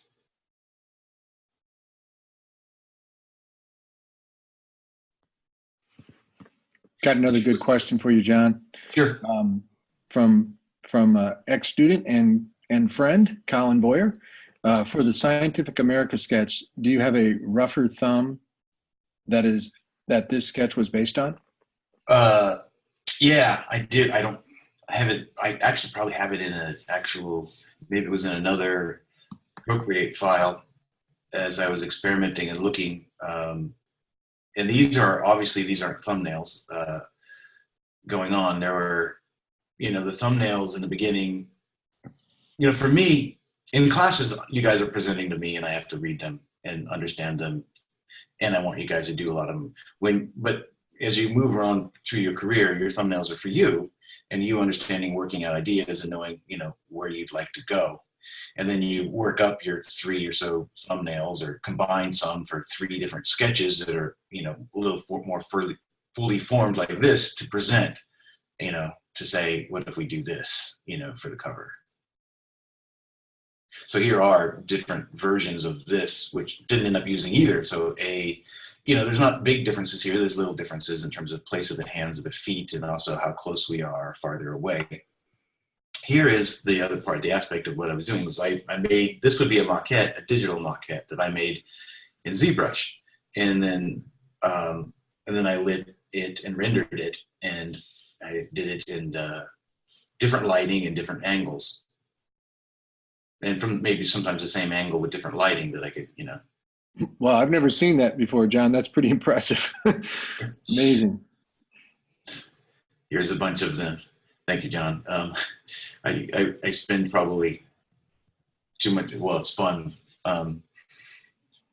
in doing this, but. Yeah, it looks like you like that too much. Yeah. But here's like a lot of different angles and lighting. And then I built it in human scale and brought it outside and photographed it. No, that's not what happened. Just the background and this render, that key shot render thing. Hey, another question that relates to what we're talking about is, hi, Jon, when you work on book covers, do you show the client progress works such as early sketches? I know we just covered that. In progress painting, do you show in progress painting close to the final finish, or you just accept it, or do you just accept the job and turn it in when it's all finished? Oh, well, yeah, we'd probably love to accept the job and turn it in when it's all finished, but that doesn't happen. It can't happen, and they would freak out. You share with them as much as they really actually ask for you for. You can negotiate with them on this, but mostly the scenario is you get the job and they send you whatever reading material or information you need. Let's just stay with a book cover, and I read the manuscript. A lot of people don't even read the manuscript, but I like to. It's, for me, I get a much better idea of the characters, and I get more involved with the book and the illustration by reading the story. If I just get a synopsis, it's just too on the surface for me to be really involved and invested in it. So I like to read at least half of the book, kind of thing, at least, you know, motivations, characters, and stuff like that. It helps me a lot. But so, and then they're going to want to see your sketches, you know, shortly after, you know, probably 3, usually just 3 sketches. Sometimes I try to get away with 1 if I really want to just do that 1, but usually they'll ask for the other 2. And then you know, then there's probably changes on those sketches, maybe, or they might just say, go with it. And then you start going. And then usually at that point, you know, I will update them, especially if I change something a little bit and see if it's okay. Right. It's always nice to update them so they don't freak out. But sometimes I'm not the best at doing that. And all of a sudden, after they give me the okay, I send them the finished piece. And oftentimes they will check in and go, you know, what's the process or the progress? And then I'll send them progress, and then we'll go. But it would be a good idea to send them progress, you know, once at least between the okay of the sketches and to the final. You know, you don't want to just keep sending everything in, because you do open up a door for, well, what if you change this or do this or whatever? You don't want to have constantly it being, you know, micromanaged through it. It's going to have changes and alterations at the end, which you can agree on through your contract. You'll get 2 revisions or something like that, you know, and after 2 revisions, you know, it could be a little bit more money or something like that. But so that's the basic process for me is, you know, read, you know, get the job in, talk about, well, they propose and ask you if you can do it. You talk to them about it and the budget and timeline and schedule, and then, you know, they send you the information, and you know, everything is agreed upon, which isn't really that big of a deal. And then you know, they could send you a contract at that point, and then I read, and then I sketch, and then a lot of the sketching isn't even in the beginning just thumbnails. It's just little doodles or ideas or something like that, and little explorations maybe of a character or something, and then it would be thumbnails, you know, and then pretty quick after the thumbnails, it's, you know, knowing where I want to go and feeling excited about going. Then I start developing those ideas into the comps, the sketches that I will send, you know, to the art director. And then if we don't have any revisions from that, and he says, go with this, then I go, or he or she says, go with this, and then I go with that and start going. And then I'll, you know, update them once or twice through the process, you know, and then at the end, when they get it, then they very likely could be like, yeah, this is good, but we need this change a little bit, you know, or change, you know, tweaked or this or whatever. Could you move this hand? You know, even what happened with this was, you know, could you move the hand this way or that way, you know, a little bit for the type? And yeah, sure. So anyways, here's me working up the, getting closer to the resolution for this cover for Scientific American, adding some color in. This is the final that we saw. So changing they want to change the perspective a little bit. Again, I did have to move the hands a little bit to fit in some type in different places. It's a magazine cover. And there we go. Here is a little bit more talking about thumbnailing and sketching. This was a anthology, a horror comic anthology. Well, I don't know if it was even an anthology, because it was one author. So I don't think you call that an anthology, but a compilation. So my thumbnails and doodles and a lot of them, I'm just, you know, a lot of them even aren't fully fledged, right? You know, it's not, you know, in class, I'd probably ask for a little bit more so I could understand it, you know, but ultimately the thumbnail, you know, the process is for you and to work out your ideas. and get them out on paper. It's so important. Get them out on paper. They can bounce around in your head, but until you get them on paper, it doesn't actually give you room to move on to newer ideas and possibility. Yeah, and amazingly, everything's in a box with the right proportion. Yeah. Hey, you know, you see it all the time, and it's like you got to start. You start to compose once that box is made. Yep, absolutely.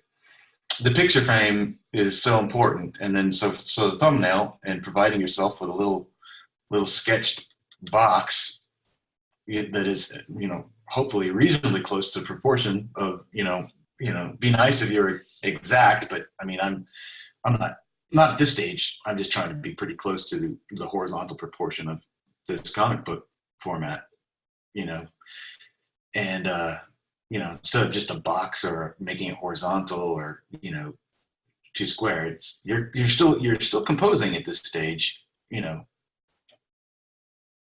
But so working at those ideas and coming into the computer to flesh some ideas out with you know, some value.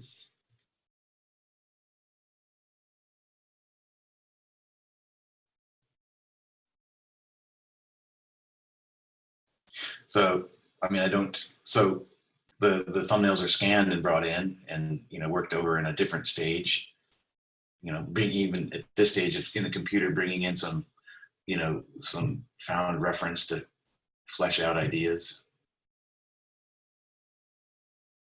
You know, you see the Barker guy is changing in terms of what do I want his body language to be.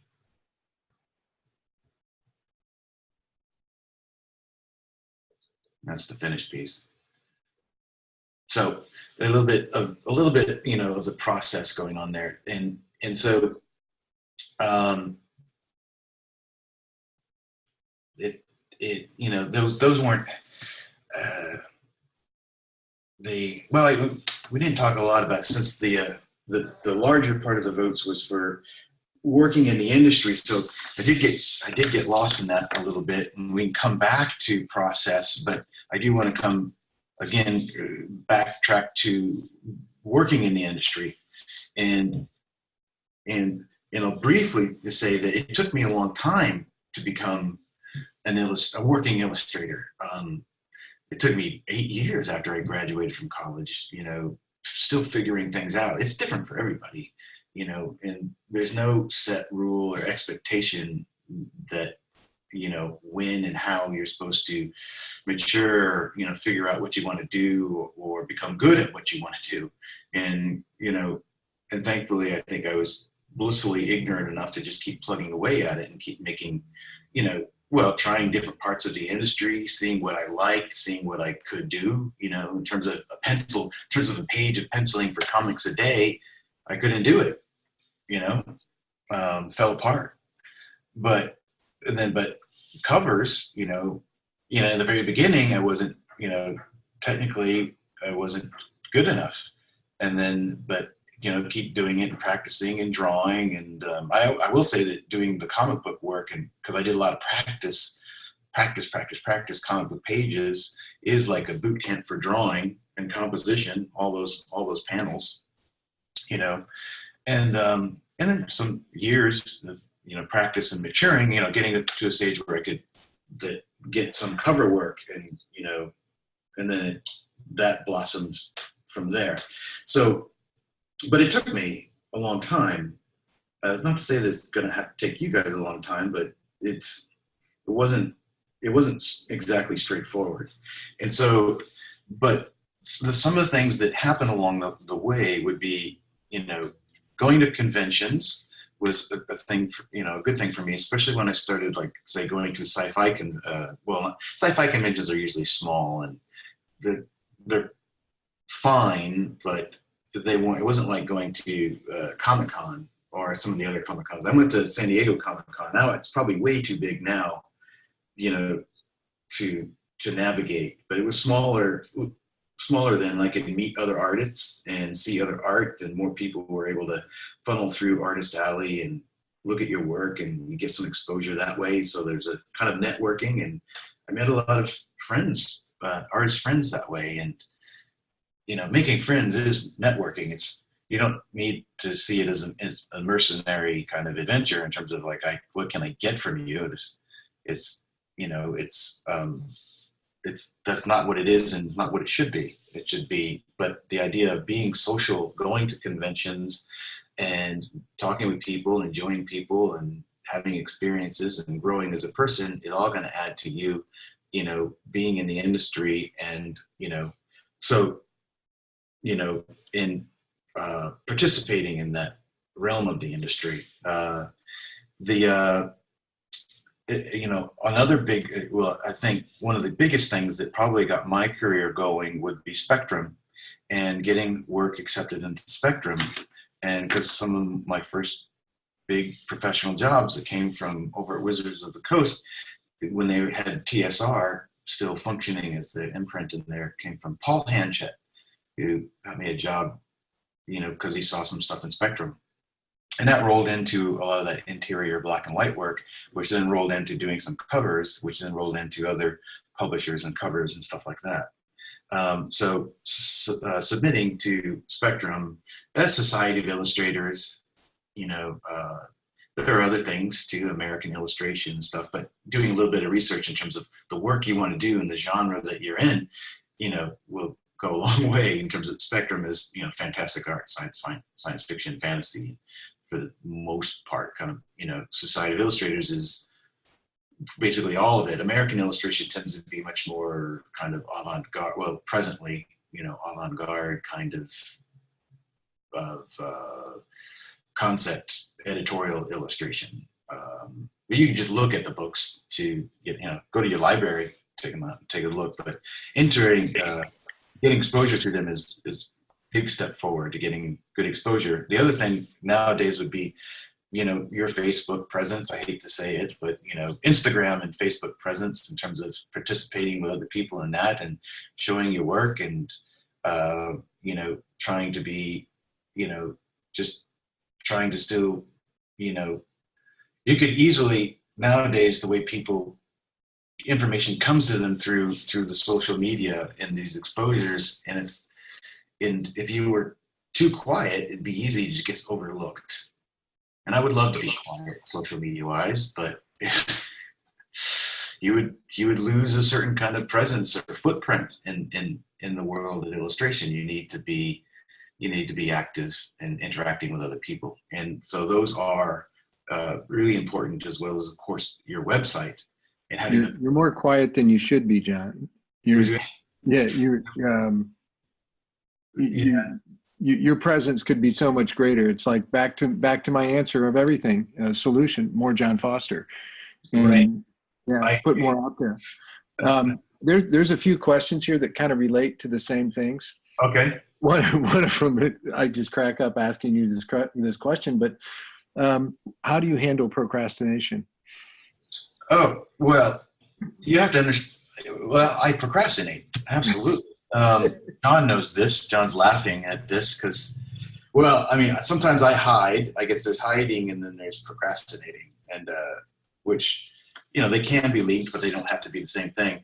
But procrastination is usually, it's a resistance to something. You're procrastinating not doing something because you have a resistance to doing it. It could be fear, failure, or I'll be frustrated, or you just really don't want to do it, or it's painful, or something like that.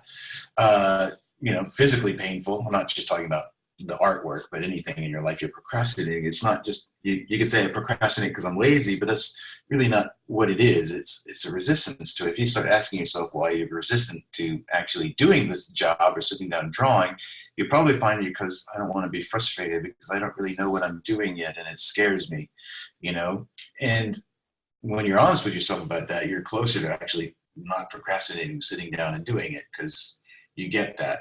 And and you can also know that, yeah, everybody can be frustrated or fearful, or it may not go my way. Absolutely.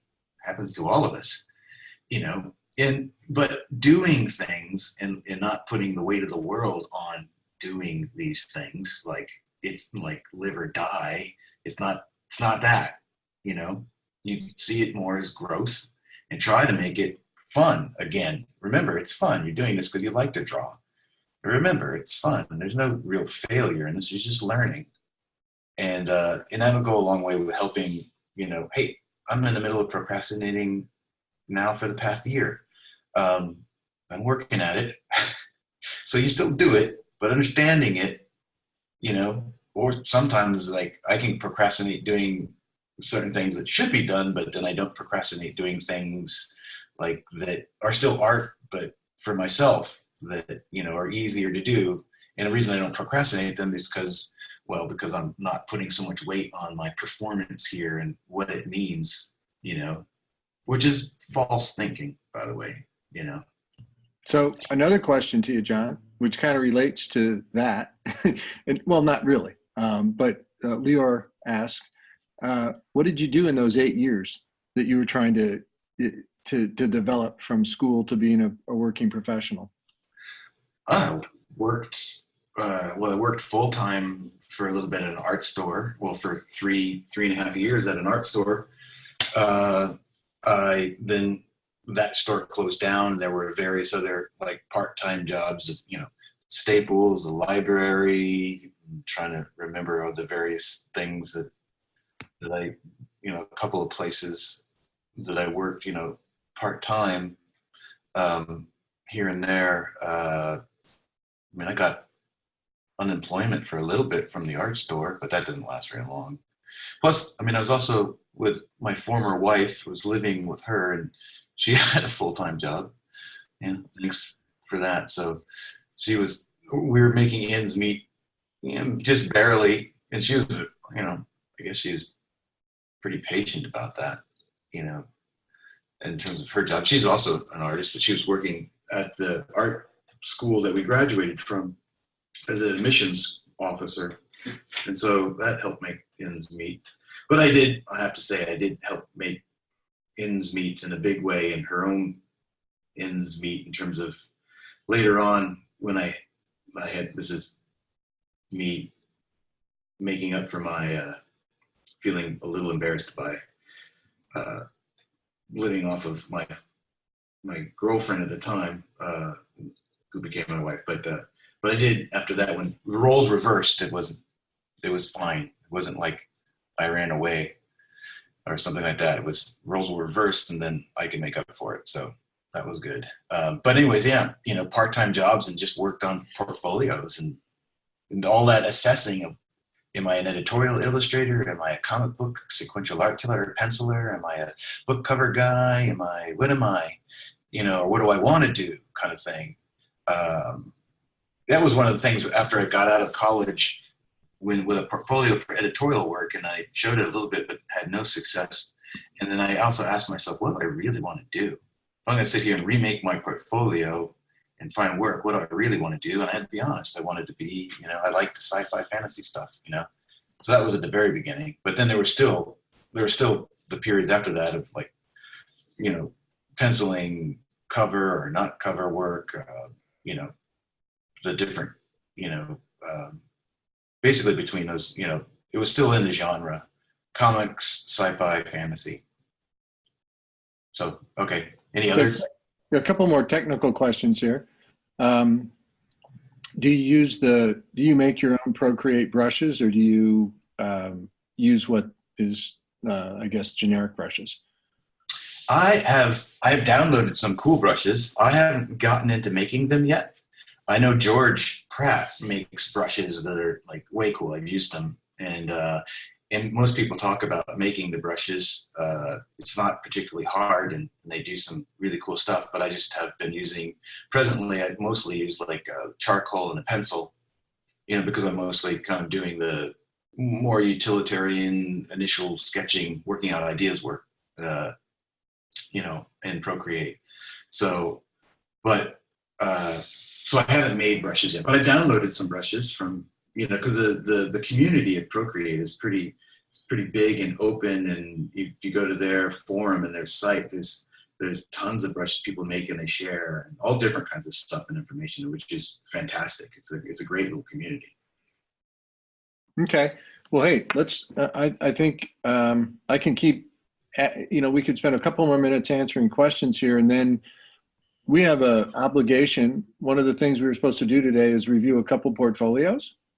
So, I feel like, well, I'm okay time-wise, John. I don't know how you guys are, but I feel like I'm still a little concerned in terms of talking about the industry and working in it that, well, my feeling is I don't know, answered. I don't know if the questions are there, but I didn't go in depth in terms of working the industry or finding work. But most of the work in terms of, well, I'll just backtrack and just reiterate, having a good website, a good, clear, easy to navigate website is a must. It can look good, right? Don't be too ornate.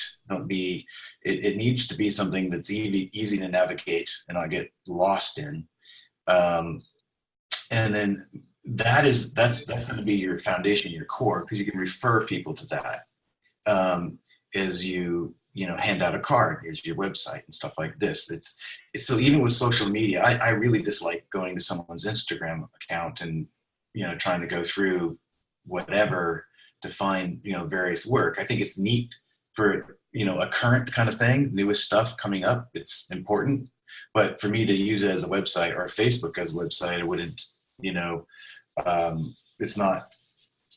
That's not a website. Having a good website that you can, your website that's nicely designed, professional, is it's simple, is a plus. Is a big. Well, it's a plus is a necessity.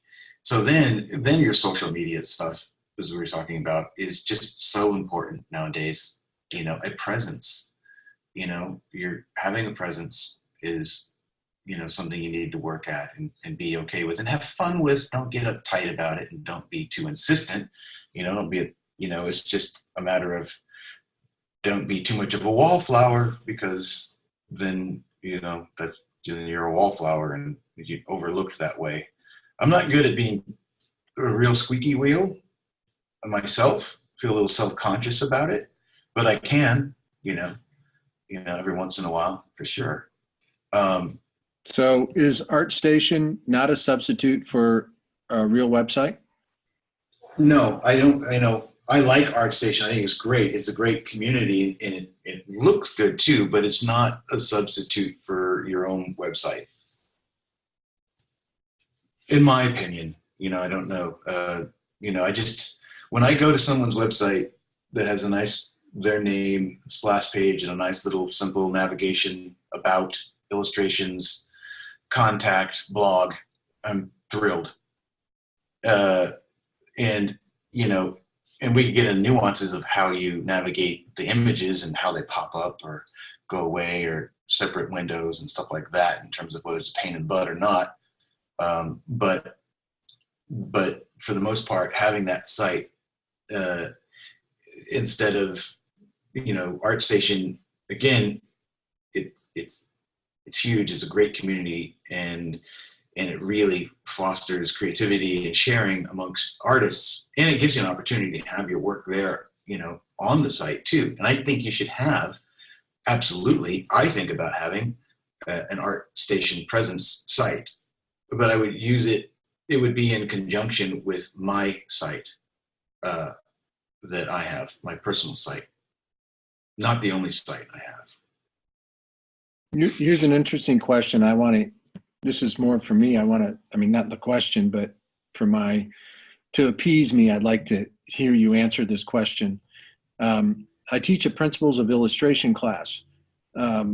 What would be your most important piece of advice for high school students interested in exploring the illustration career?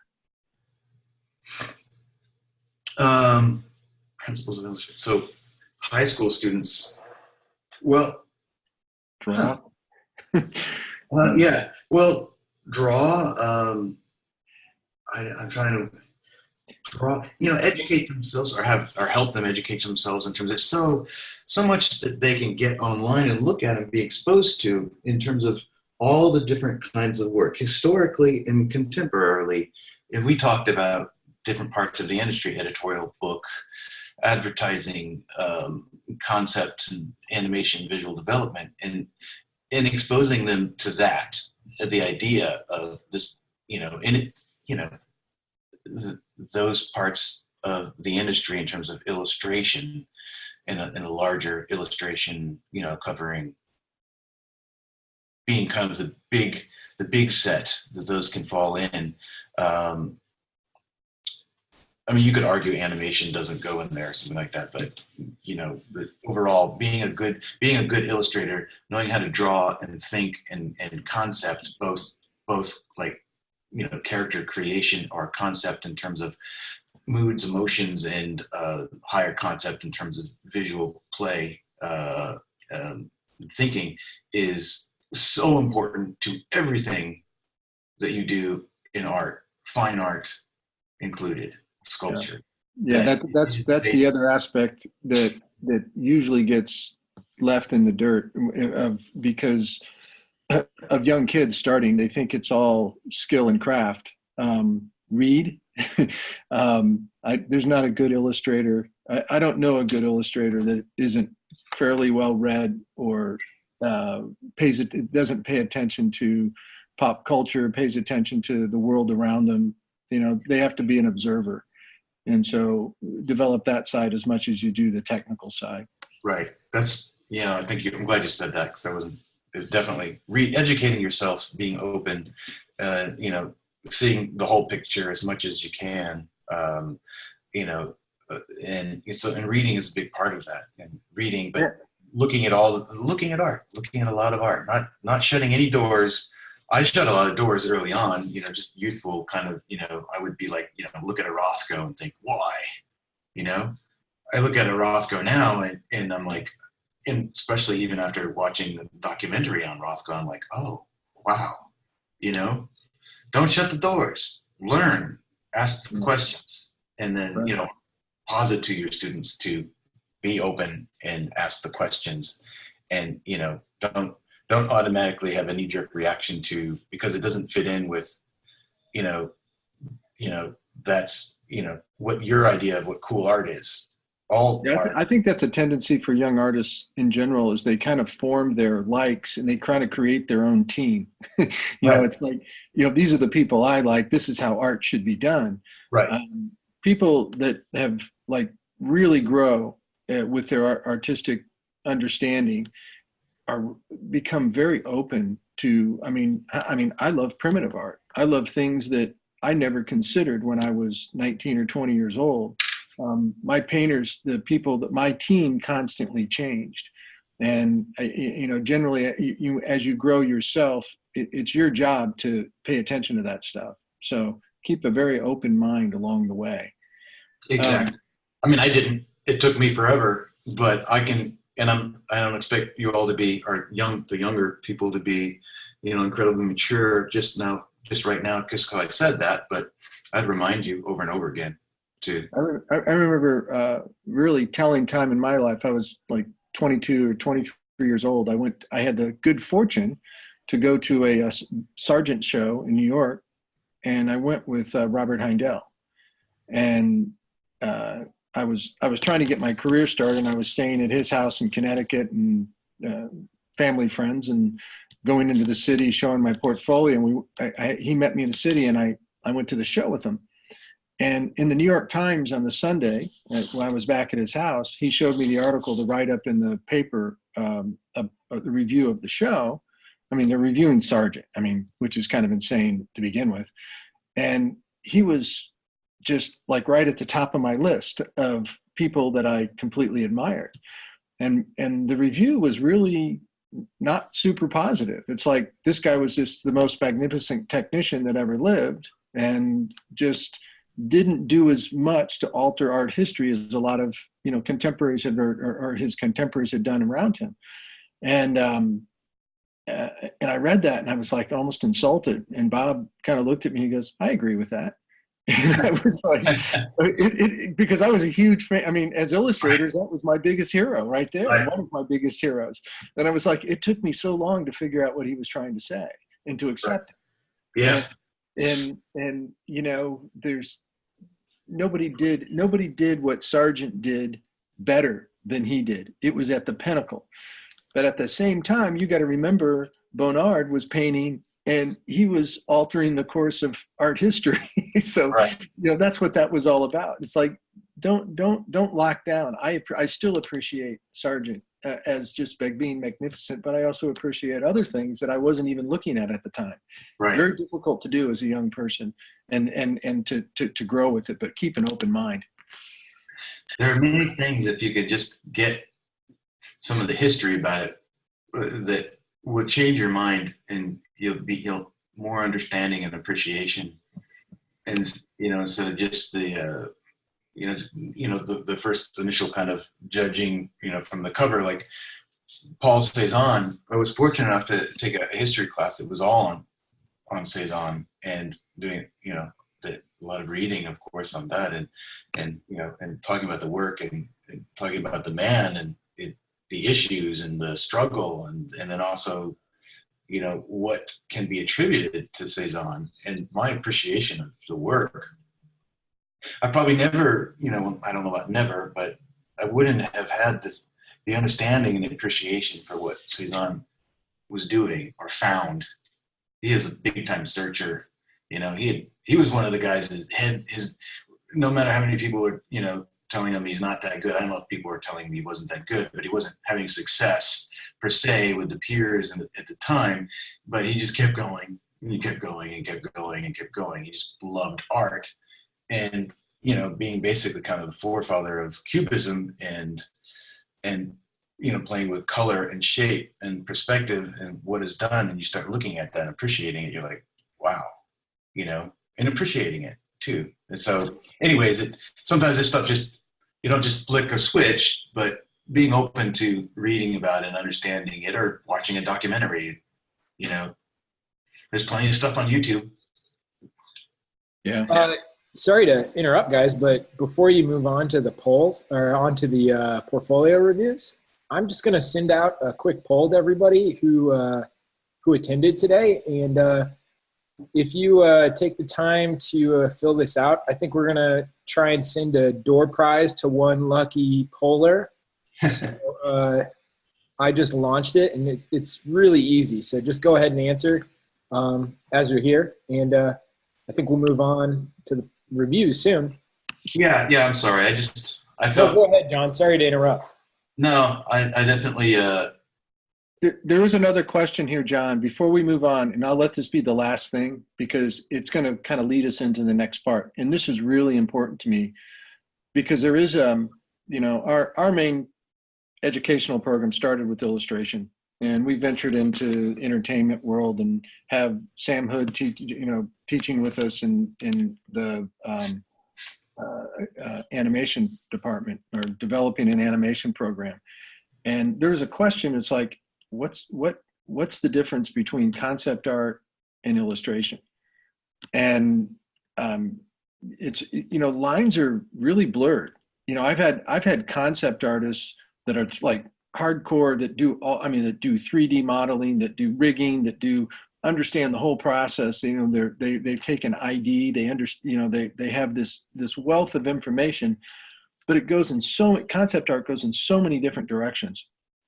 And connected to illustration, there's a lot of illustrators, contemporary illustrators, that venture into the concept art world, but usually in just the 2D side. There's some that we had a Peter Koenig in here a month ago or a month and a half ago, and he does a lot of 3D, but he does illustration work too, and he's good at all of it. And I don't think that most of what we focus on is on the 2D part. And visual narrative, there's a bigger question. What's the difference between visual narrative and concept art? Concept art, it's kind of defined as more directed towards Hollywood and games and the game industry, and visual narrative directed towards the animation world and television. And a lot of somebody like Carl Ortiz or Wesley Burt, their focus is on the 2D side of that, and they list themselves as concept art. So everything gets blurred and complicated. My advice to you, there's questions about people. Somebody had a question in there about what do I do to prepare myself to go to work for certain game companies. Know what the outcome is. No, really think about what you're making artwork for. When you develop your portfolio, have a path. Identify, really identify what type of information you need to show them. And a huge part of that is going to be understanding the industry and understanding what's being done in the industry. What's your competition doing? What are the, you want to be a cover artist. Look at Jon Foster. Look at Donato Giancola. Look at Dan DeSanto, Sam Weber. Some of these people, I mean, they're so identifiable. And cover art has its own set of problems that come with it. John's been talking about it for quite a while, and it's very different from other aspects of the industry. The outcomes are very different. So you really have to do your research and figure out up front where you're going to take it. And so, John? Yeah. You want to look? We've identified a couple of portfolios. Yes. You sent me some names, and we've identified a few of them. I'd kind of like to find out if they're here before we go there. Right, that's true. So, are you guys seeing, like, I'm seeing the polls since I'm sharing my screen? I'm like watching this poll go. Are you guys seeing that? No. Good. Anybody else out there seeing this? The students? Are they bashing you? John, it's just you. It's just me. No, no, they're not bashing me, but I'm just like, really? I'm really feeling like I'm in high school here for some reason. That's funny. It's like they're taking a vote on me, like my students and That's funny. friends. Well, let's do this. There was a list of portfolios, and I think this will be fun to go through. Let me pull this one up.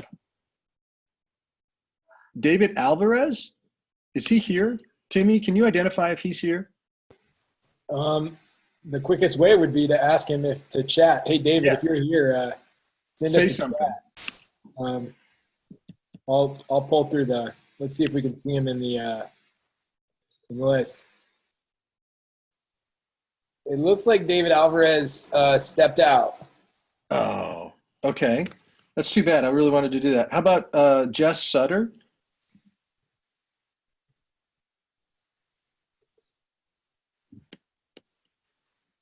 Jess Sutter is not here as well. Oh, man.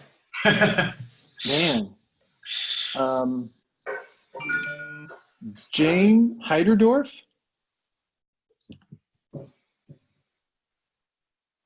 Yeah. Okay. Let's go there. Again, I can't. Jana? Okay, there we are. Jana, hey, Jana. Thanks for coming. Jana, are you here? She is, John. She's here. Okay, good. I need to hit stop sharing. Yeah, you stop sharing and I'll share. Or Yep. you can just pull her up. Can you do it on your side, John? I think you got it. I don't have it open. I got it. So if you got it. I got it. Now I gotta find my window here. Hold on. These are ones that I had gone through, and just to let you guys know, I had gone through all of the submitted portfolios links and selected a list of a few that thought we would talk about. So I did go through them. I didn't just pick the two from the beginning, which I'm glad I didn't just pick the two from the beginning, because you guys might not have been here. So then we would have to start all over again. Okay. So are we in the right spot? Yeah. Okay, John. So, well, I just, again, looking through all this, it's storytelling, composition, a sense of experimenting, in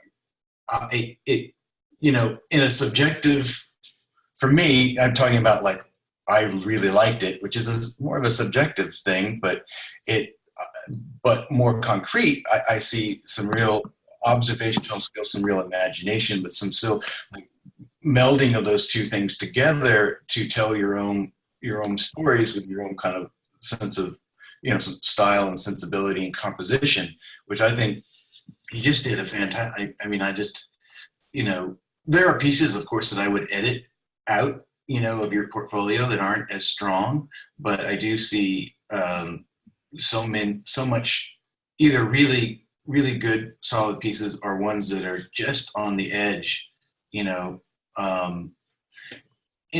there's thinking, there's whimsy, there's the subtle abstraction, and obviously there's a skill, acquired skill through practice of drawing and drawing and drawing.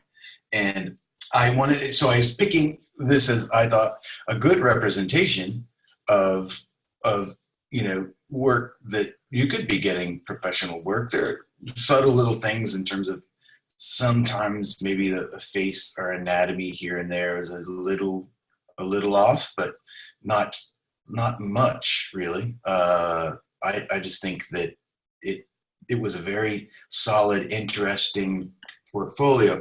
And the one thing I would try and do in terms of, so there's maybe a couple of pieces I would edit out. Which ones, John? Well, I know now I don't have, if you went, maybe E for elf is it's just a little awkward right now for me, compared to the other ones. It's still very good, but there's a little, the neck and the face on that one is a little clunky. It's a drawing issue. Yeah, it's a drawing issue. If we went down the mermaid, I would get rid of, and then below that, the next row, with the moon and the horse and that and the one next to it, I would get rid of those. They're just not as strong.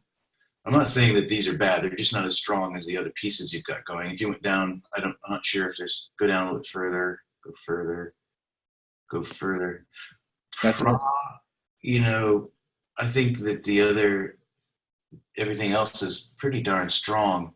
Then it starts to become, there are things that maybe you did edit out, but those are the ones that I think detract a bit from this portfolio. But the other part, though, is kind of deciding, I think, if we went back up top, this is just all under, for this website, what is all under portfolio. And I was going to comment about that first. What I love about this, it's art instantly. And it's like, as soon as you get there, these things are they're large enough. The thumbnails of these pieces are large enough that I can get an overall comprehensive feel of her portfolio without going to the individual piece very much. Yeah. And I actually like looking at artwork that's in smaller scale first, because it's like seeing a thumbnail. You see the composition of it immediately, and then you look at it further for the drawing and for some of the technical aspects of it. But really like the layout of the portfolio, just the website itself. I like the idea. I listened to a lecture with Mark Chiarella at Spectrum discussing portfolio, looking at looking for new work. And he made the comment, it's like, if I usually get to somebody's portfolio by a piece of direct mail they send me, and I see this piece in direct mail, totally unencumbered by anything, and I get excited about it, and they send me to their website. He goes, if I don't see an image, either that image or something very similar that seduced me to go to their website, I don't even stay. I just leave. And I mean, that's the, what is he listed as? The vice president, creative director of DC Entertainment. I mean, if you want to work for DC, you're going to run across Mark Chiarella. I find that a little sad, but yeah, but he said that it's just, it's so, just trying to keep pace with his normal job, keep everything moving, keep production moving, and searching for new talent becomes, when do you do it? And if it's not, his point was, if it's not laid out well and it's not immediate, he doesn't stick around. I'm going to have to go change my website. I'm going to have to go change mine. If you click on an image here, I forgot, if we click on something, and then it comes up, and then we have, we have what, acrylic, personal work. Yeah, great. That's great. A little bit about it. And I love that. I don't know that art directors really care about, acrylics, charcoal, and digital, but I do. I'm thrilled to see that.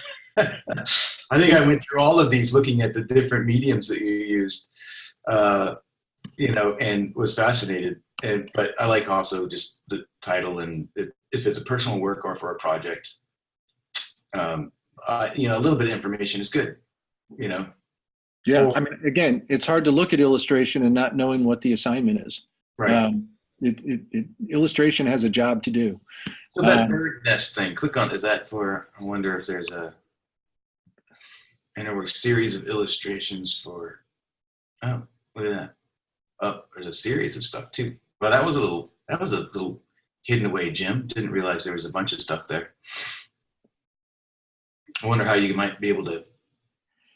I think anybody, again, we've been looking at portfolios here for the last few weeks pretty intensely, and kind of the main impetus of of my approach at looking, of responding is just how effective they are for the type of work they're trying to pursue. Yeah. And so I think it's really important, back to focus, know where you're going, make sure that, what Jon said about editing right at the beginning is incredibly important. Get the things out that aren't at the level of the other work. Don't show things, part of our process about portfolio preparation is identifying where you're going with it first. So you're actually, the art directors you're sending your work to. I mean, you've identified them, and the work needs to be functional for that art director. Some of the common mistakes made in portfolios, is like, seeing personal storytelling is great when you see it when it's at a really high level, but if you want to explain to show personal storytelling, like something you've written, I think it has to be introduced by a story that's really common. Showing an art director, I use this analogy that relates to story also. I mean, there's so much likeness done in the illustration world of portrait work that's done, and common mistake. Can you scroll down to the bottom of this, by the way, while you're talking? Okay, a common mistake that people make again and again and again is they put likenesses that may be really well drawn and painted, but they put likenesses of non-recognizable people. So they have a likeness of their friend or their family member. And to an art director, if they don't know who the person looks like or what the person looks like, they don't know if you've done a good job with the likeness. I mean, it may be beautifully painted, but it may be a really lousy likeness of that individual. So it's best to show recognition and just anything you can do to make it easy for the art director. Showing a common story, a story that, it's hard to tell if a story is really well told if you don't know what the story is. So showing something obvious before you show something that's more personal is very, very important to do. Make things easy for art directors. There was a question I saw kind of briefly truncated in the little chat window. Someone, because that's pretty good in terms of what's the little provider, like I use Weebly, and if I pay a certain little amount, it doesn't have to be, Jon Foster Studio at Weebly.com. It's just jonfoster.com. In some places, they're the different kinds of web building, services. I'm wondering what Jana used, and because someone asked that. Squarespace, a lot of people use. I just saw that in the chat. You guys, I guess you can tell each other what you use. I mean, as I said, I use Weebly, and usually you need to, it's been a while, but you pay a little bit of money so that you don't have to have some kind of advertising for that actual, company on your page as well, which I always think is a good idea. Okay, well, I mean, there's work on this portfolio, on this website that we're looking at, that, is is ready to compete and probably already is competing out there, that's approaching that is at a professional level. There's some things that, as Jon mentioned, that maybe should come out to make it even stronger. You know, you don't have to show 1,000 pieces, but they all have to be of the same standard. Be real careful to show pieces that aren't. Also be really careful. You know, again, she knows where this is a very much aimed portfolio. I mean, it's all going in the same direction. There's nothing in this portfolio that's just here to show skill. Art directors, you know, seeing figure studies, seeing, you know, that you can draw and paint is not beneficial. That they know that Jon Foster and Gary Kelly can draw and paint, and Justin Sweet and whoever it is on the entertainment side, Vance Kovacs. I mean, there's monster talents out there, but it's more about the functionality and the image itself. And, you know, Jana's done a good job here. Her technical skills support her ideas very well. That's a very good point. Yeah, I don't need to see the life drawing or the still life or the academic work. You need to see, even if it's just for yourself, like you're making your own portfolio, but it is like for a job, for a cover, for an interior, for whatever kind of thing it is. It's not a having your life drawing stuff, unless you're a fine artist and figurative artist and you want to sell those and it's part of your shop or something. But usually I think sometimes when I see younger artists and they don't have enough work that was done that was a job or an assignment, for a more of an industry type work, a cover or an editorial piece, they use other things that they're proud of, which I can understand, but they will not inspire confidence. And you're from an art director looking at your site. Right. Okay. Well, Jana, really well done. Thank you for letting us share this. And I guess we didn't ask. I mean, I guess we did. We asked for portfolio, so she submitted it. But thank you for letting us share this. The work is very strong and. Very, very, very. I had to. Yeah, another very. It's very strong. Yeah, it's very creative too. I mean, it's your design skills are really at a high level. Yeah. Very nice. Okay, so I'm going to just. Can we ask Jon before we move on, just quickly, if she's willing to? If I don't know, you don't have to specifically say how old you are or art school or something. Where you are actually in the industry, Jana? Remember, she doesn't have a mic, so she's going to have to chat. Right. I don't know if she will. She left? Huh. Oh, man. Okay. Okay. Okay. We're going to try one more. And again, Jon, I'm just kind of winging it. Someone is saying she's working professionally. And I just wanted to get an idea of, so working professionally and how many, how much experience she might have under her belt at this point in terms of, how she's presenting her work here. She did illustrations for Lore and book covers. Oh, Lore is the show, right? Yeah, that's okay. That's pretty cool. So she's definitely doing some, big time professional work. Cool. Okay. So finding out who else is here. Okay, so there was another one here, Luke Alanet. I think there was like 4 names to this. Is that individual here? It would be this. Where is it? Do you see it, Jon? It was Luke something, you said? Luke? Yeah.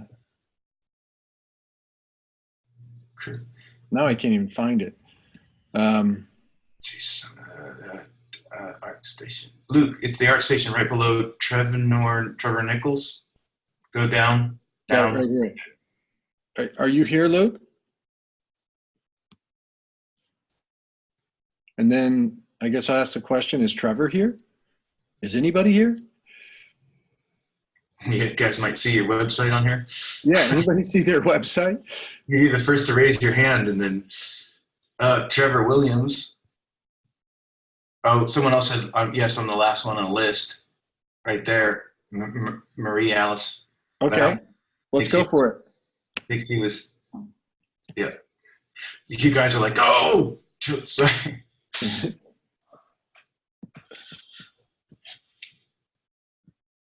Wow. So this presentation, again, is like Jana's in terms of you get art immediately. art Yeah. immediately. And they were, again, the same with this. There were pieces that I really thought were beautiful. And I think if you click on these, you get an idea a little bit that, or some of them, that there's more, there can be more to them than just the one image. There it is, taking a little while to load up. But there are pieces that I would take out of the portfolio. And I was fascinated by this. I thought there was beautiful work, and it posed another question to me, which is a tough one, about how much would be Asian culturally influenced and traditionally, historically, how much you want your work to be that, and in conjunction with, and running into the, I don't believe that your cultural background is Asian in terms of some, you know, where, and I don't know where I even stand on the idea of influences and style, but then cultural, I've forgotten the word, it doesn't matter, but we'll talk more about like your idea of like how much you want to be identified as having Asian influence stylistic considerations in your work, or, you know, this is just right now for these projects that I was doing, which very well could be, you know, because we moved to some of these like that John just went by. The owl is, you know, we start going more towards like a Dulac or a, you know, or a Rackham or some, you know, watercolors in a more early 1900s, you know, UK kind of storytelling sense. And so those were my concerns in the beginning, because you have very strong stuff that were around the Asian themed storytelling. And you also mentioned like liking traveling through Asia, I think, and the about. And so like the Huntress piece, I would probably, there are pieces to get rid of, as I said, I don't think are as strong, but there are like the Omiyari, I'm sorry about pronunciation, incredibly strong pieces in the storytelling. Yeah, I think there's more to that too as we click on it. A series of 14 paintings created for something, Wow. which were very strong. I would almost prefer to see these things out. They could very well not get seen if someone doesn't like think to click on it. These are beautiful. And this is some of the strongest stuff. Yeah. I wonder if it's the most recent or Gosh. Really beautifully done. If you can type that in the chat, Marie, I believe Marie, it's from last year, she says. Yeah, well, it's recent. It's interesting. Your design work on these is really nice. The way you're handling the vignettes, I mean, they're really strong. That's great. Yeah, really, really strong. Super. And you know, and if I didn't look at that one piece and think, oh, that's a really neat piece, I want to look at it, I wouldn't have known that there's going to be 17 other pieces to look at. So there's a way I'm thinking about, and that happened a little bit with Jana's too, is there might be something else behind, you know, what we clicked on, and I'm not knowing that. Maybe some way of, I don't actually do that on my website, so I haven't really thought about how I would, like a hierarchy of letting people know that there's more behind this, not just that image, but a way of organizing your site that still, it says, has the impact, but then also, you know, the big images in the beginning, but then I know, you know, maybe you just say series, the Omiyari series, the Huntress series. Right. And that way, they'll know, instead of like, to me, that's just a title, Mother Sea and the Island, just a title for that piece, and there might be more. Right. Your question is, she's asking which pieces I should get rid of. Well, that piece to me that's one of the weakest right there. Well, the one you were on, Huntress, John, I wouldn't have that be at least the frontispiece. If there's a series of pieces behind that might be interesting, but I wouldn't have that one be the frontispiece for it, because that face on the bottom left is rather weak comparatively. And a lot of times this is comparatively. The other ones, in terms of, I think, just feels a little stiff and not as sophisticated, would be the next row down on the left, the lotus over the eye, the princess or whatever. She's a princess with a purple flower over her eye. I was reading something. Where? To the left here? Yes, that is not. That seems a little stiff. I wonder if there's a bunch of it. Yeah. There are other pieces that I would. That's pretty fun, though. Huh? Some of it's pretty fun. Yeah, but as a whole product, it's. Yeah, you might be able to get rid of that one. It doesn't have the sophistication that I've seen in the Omiyari piece. I might want to get rid of that. As an art director, I could see the one, but then if I saw the Princess Grinwell, I'd be like, but I might get this, and I don't want this. A little bit stiffer kind of thing. I guess my response was, you got a huge amount of work on here. I mean, it's hundreds and hundreds. I mean, there's tons of imagery on here. Edit it down to just the very strongest pieces. Yeah. And it doesn't have to, I mean, they could relate. Maybe you only show, out of each story, you only show 3 or 4, and you bring the number down, because I am getting a little overwhelmed about the amount. And then in the variation between, some of it is just exquisite, and then others, fall a little short of that. And it's like, you have plenty of just the exquisite level. Right. Get rid of the things that are falling short, because they're just everything comes down to the base level. That's just the way it's just the way people are, and the art directors are. They're just going to judge you on the one that's the weakest.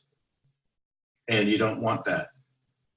And it's just a psychology. If you give them an opportunity to think, I could get bad work from her, then they're going to think that. So you don't give them the opportunity to think that. You just give them the best work. Yeah. The other problem might be like, well, you don't see it that way because it's closer to you, and I can understand that, because I know I've probably got tons of work that I should take out. Maybe you guys should tell me, because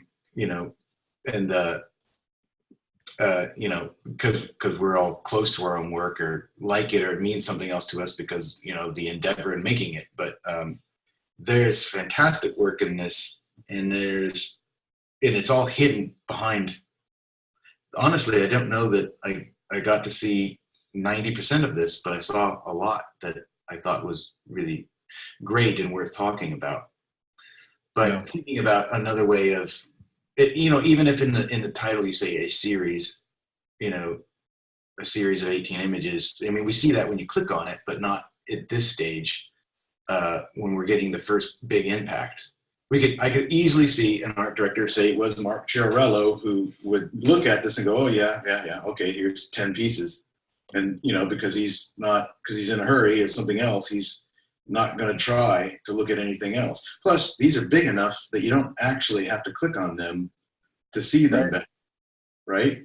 Yeah, they're immediate. You get it, and you see it. You get the full effect from something this size. I'm going to. Could you click on the summary pieces? No, to the girl and the monkey riding the monkey. Right. Well, she did say that they're all slightly cropped, which is an issue. But they still, maybe that's the biggest problem with this piece, because it's the composition of the huntress and maybe the drawing that's getting me the most. If I click on, I haven't clicked on it though, to see the whole piece. I love this piece right here. Well, there's so many that I love, but this one also has just a great, Cool. like the color and the drawing in it. Man, it's just a weak, Yeah. comparatively. Now, I say that, but you know, unfortunately, I think the tattoo comes off as muddy painting instead of a cool tattoo. Right. And so in that case, it'd be just one to Okay. edit. John, can we do this? We had a 90-minute lecture, and we're getting close to 3 hours. So Yep. typical form for us, but you can't put Jon Foster in a box. He's got a lot to say, and he's got tons of great work, and more Jon Foster is always a good thing. I had fun doing it, so I don't mind it at all. Yeah. Again, I want to mention to everybody, we are still enrolling. We are shutting enrollment in the next few days for the next passage, which kicks off the 20th. John will be teaching with us. Edward Kinsella is teaching with us. There's our link to our website right there. If anybody has any questions, wants to ask us, I'm going to stick around for a few minutes, but I want everybody to thank Jon Foster for doing this today. And I'll start first. John, thank you for doing this. I really, John, thanks so much for joining us today. Really appreciate it. Yep. Thank you guys. No problem. Your work is phenomenal. Great advice to for everybody. And I can't thank you enough for doing this. And I love doing these things, these kind of like free lectures to the community, because it really helps people understand industry. And get out there and search everything you can. More information is always better. I'm gonna do that old man thing. I said, if I had this when I was, Yeah, wish I did. Yeah. So, and I always look forward to. Well, this is the second time teaching this class, and it's just been. I really enjoyed teaching with our format, with the Slack and our smaller class sizes, but the Slack forum, structure and in the first session work teaching the foundations. I've just been super pumped about it. So I hope to see some of you guys in there if the ones that are interested, because I've been enjoying it. Well, you're absolutely superb at it, John. Again, it's like John in the foundational installment. We had this curriculum that we follow, and all these skills we want to cover. And John was putting notes together, putting things together to assist it, and he put these 15 notes together, design kind of theories or things that all visual narrative artists should know. And it was incredible. I've never seen it taught anywhere. And what I think is what's amazing about it is it takes somebody like John to be able to explain all that, because they have to understand it. I thought you were going to say what's amazing was that I actually thought of it. You did. It was really funny because I showed it to Kinsella, and he's like, "Oh, man, this is good."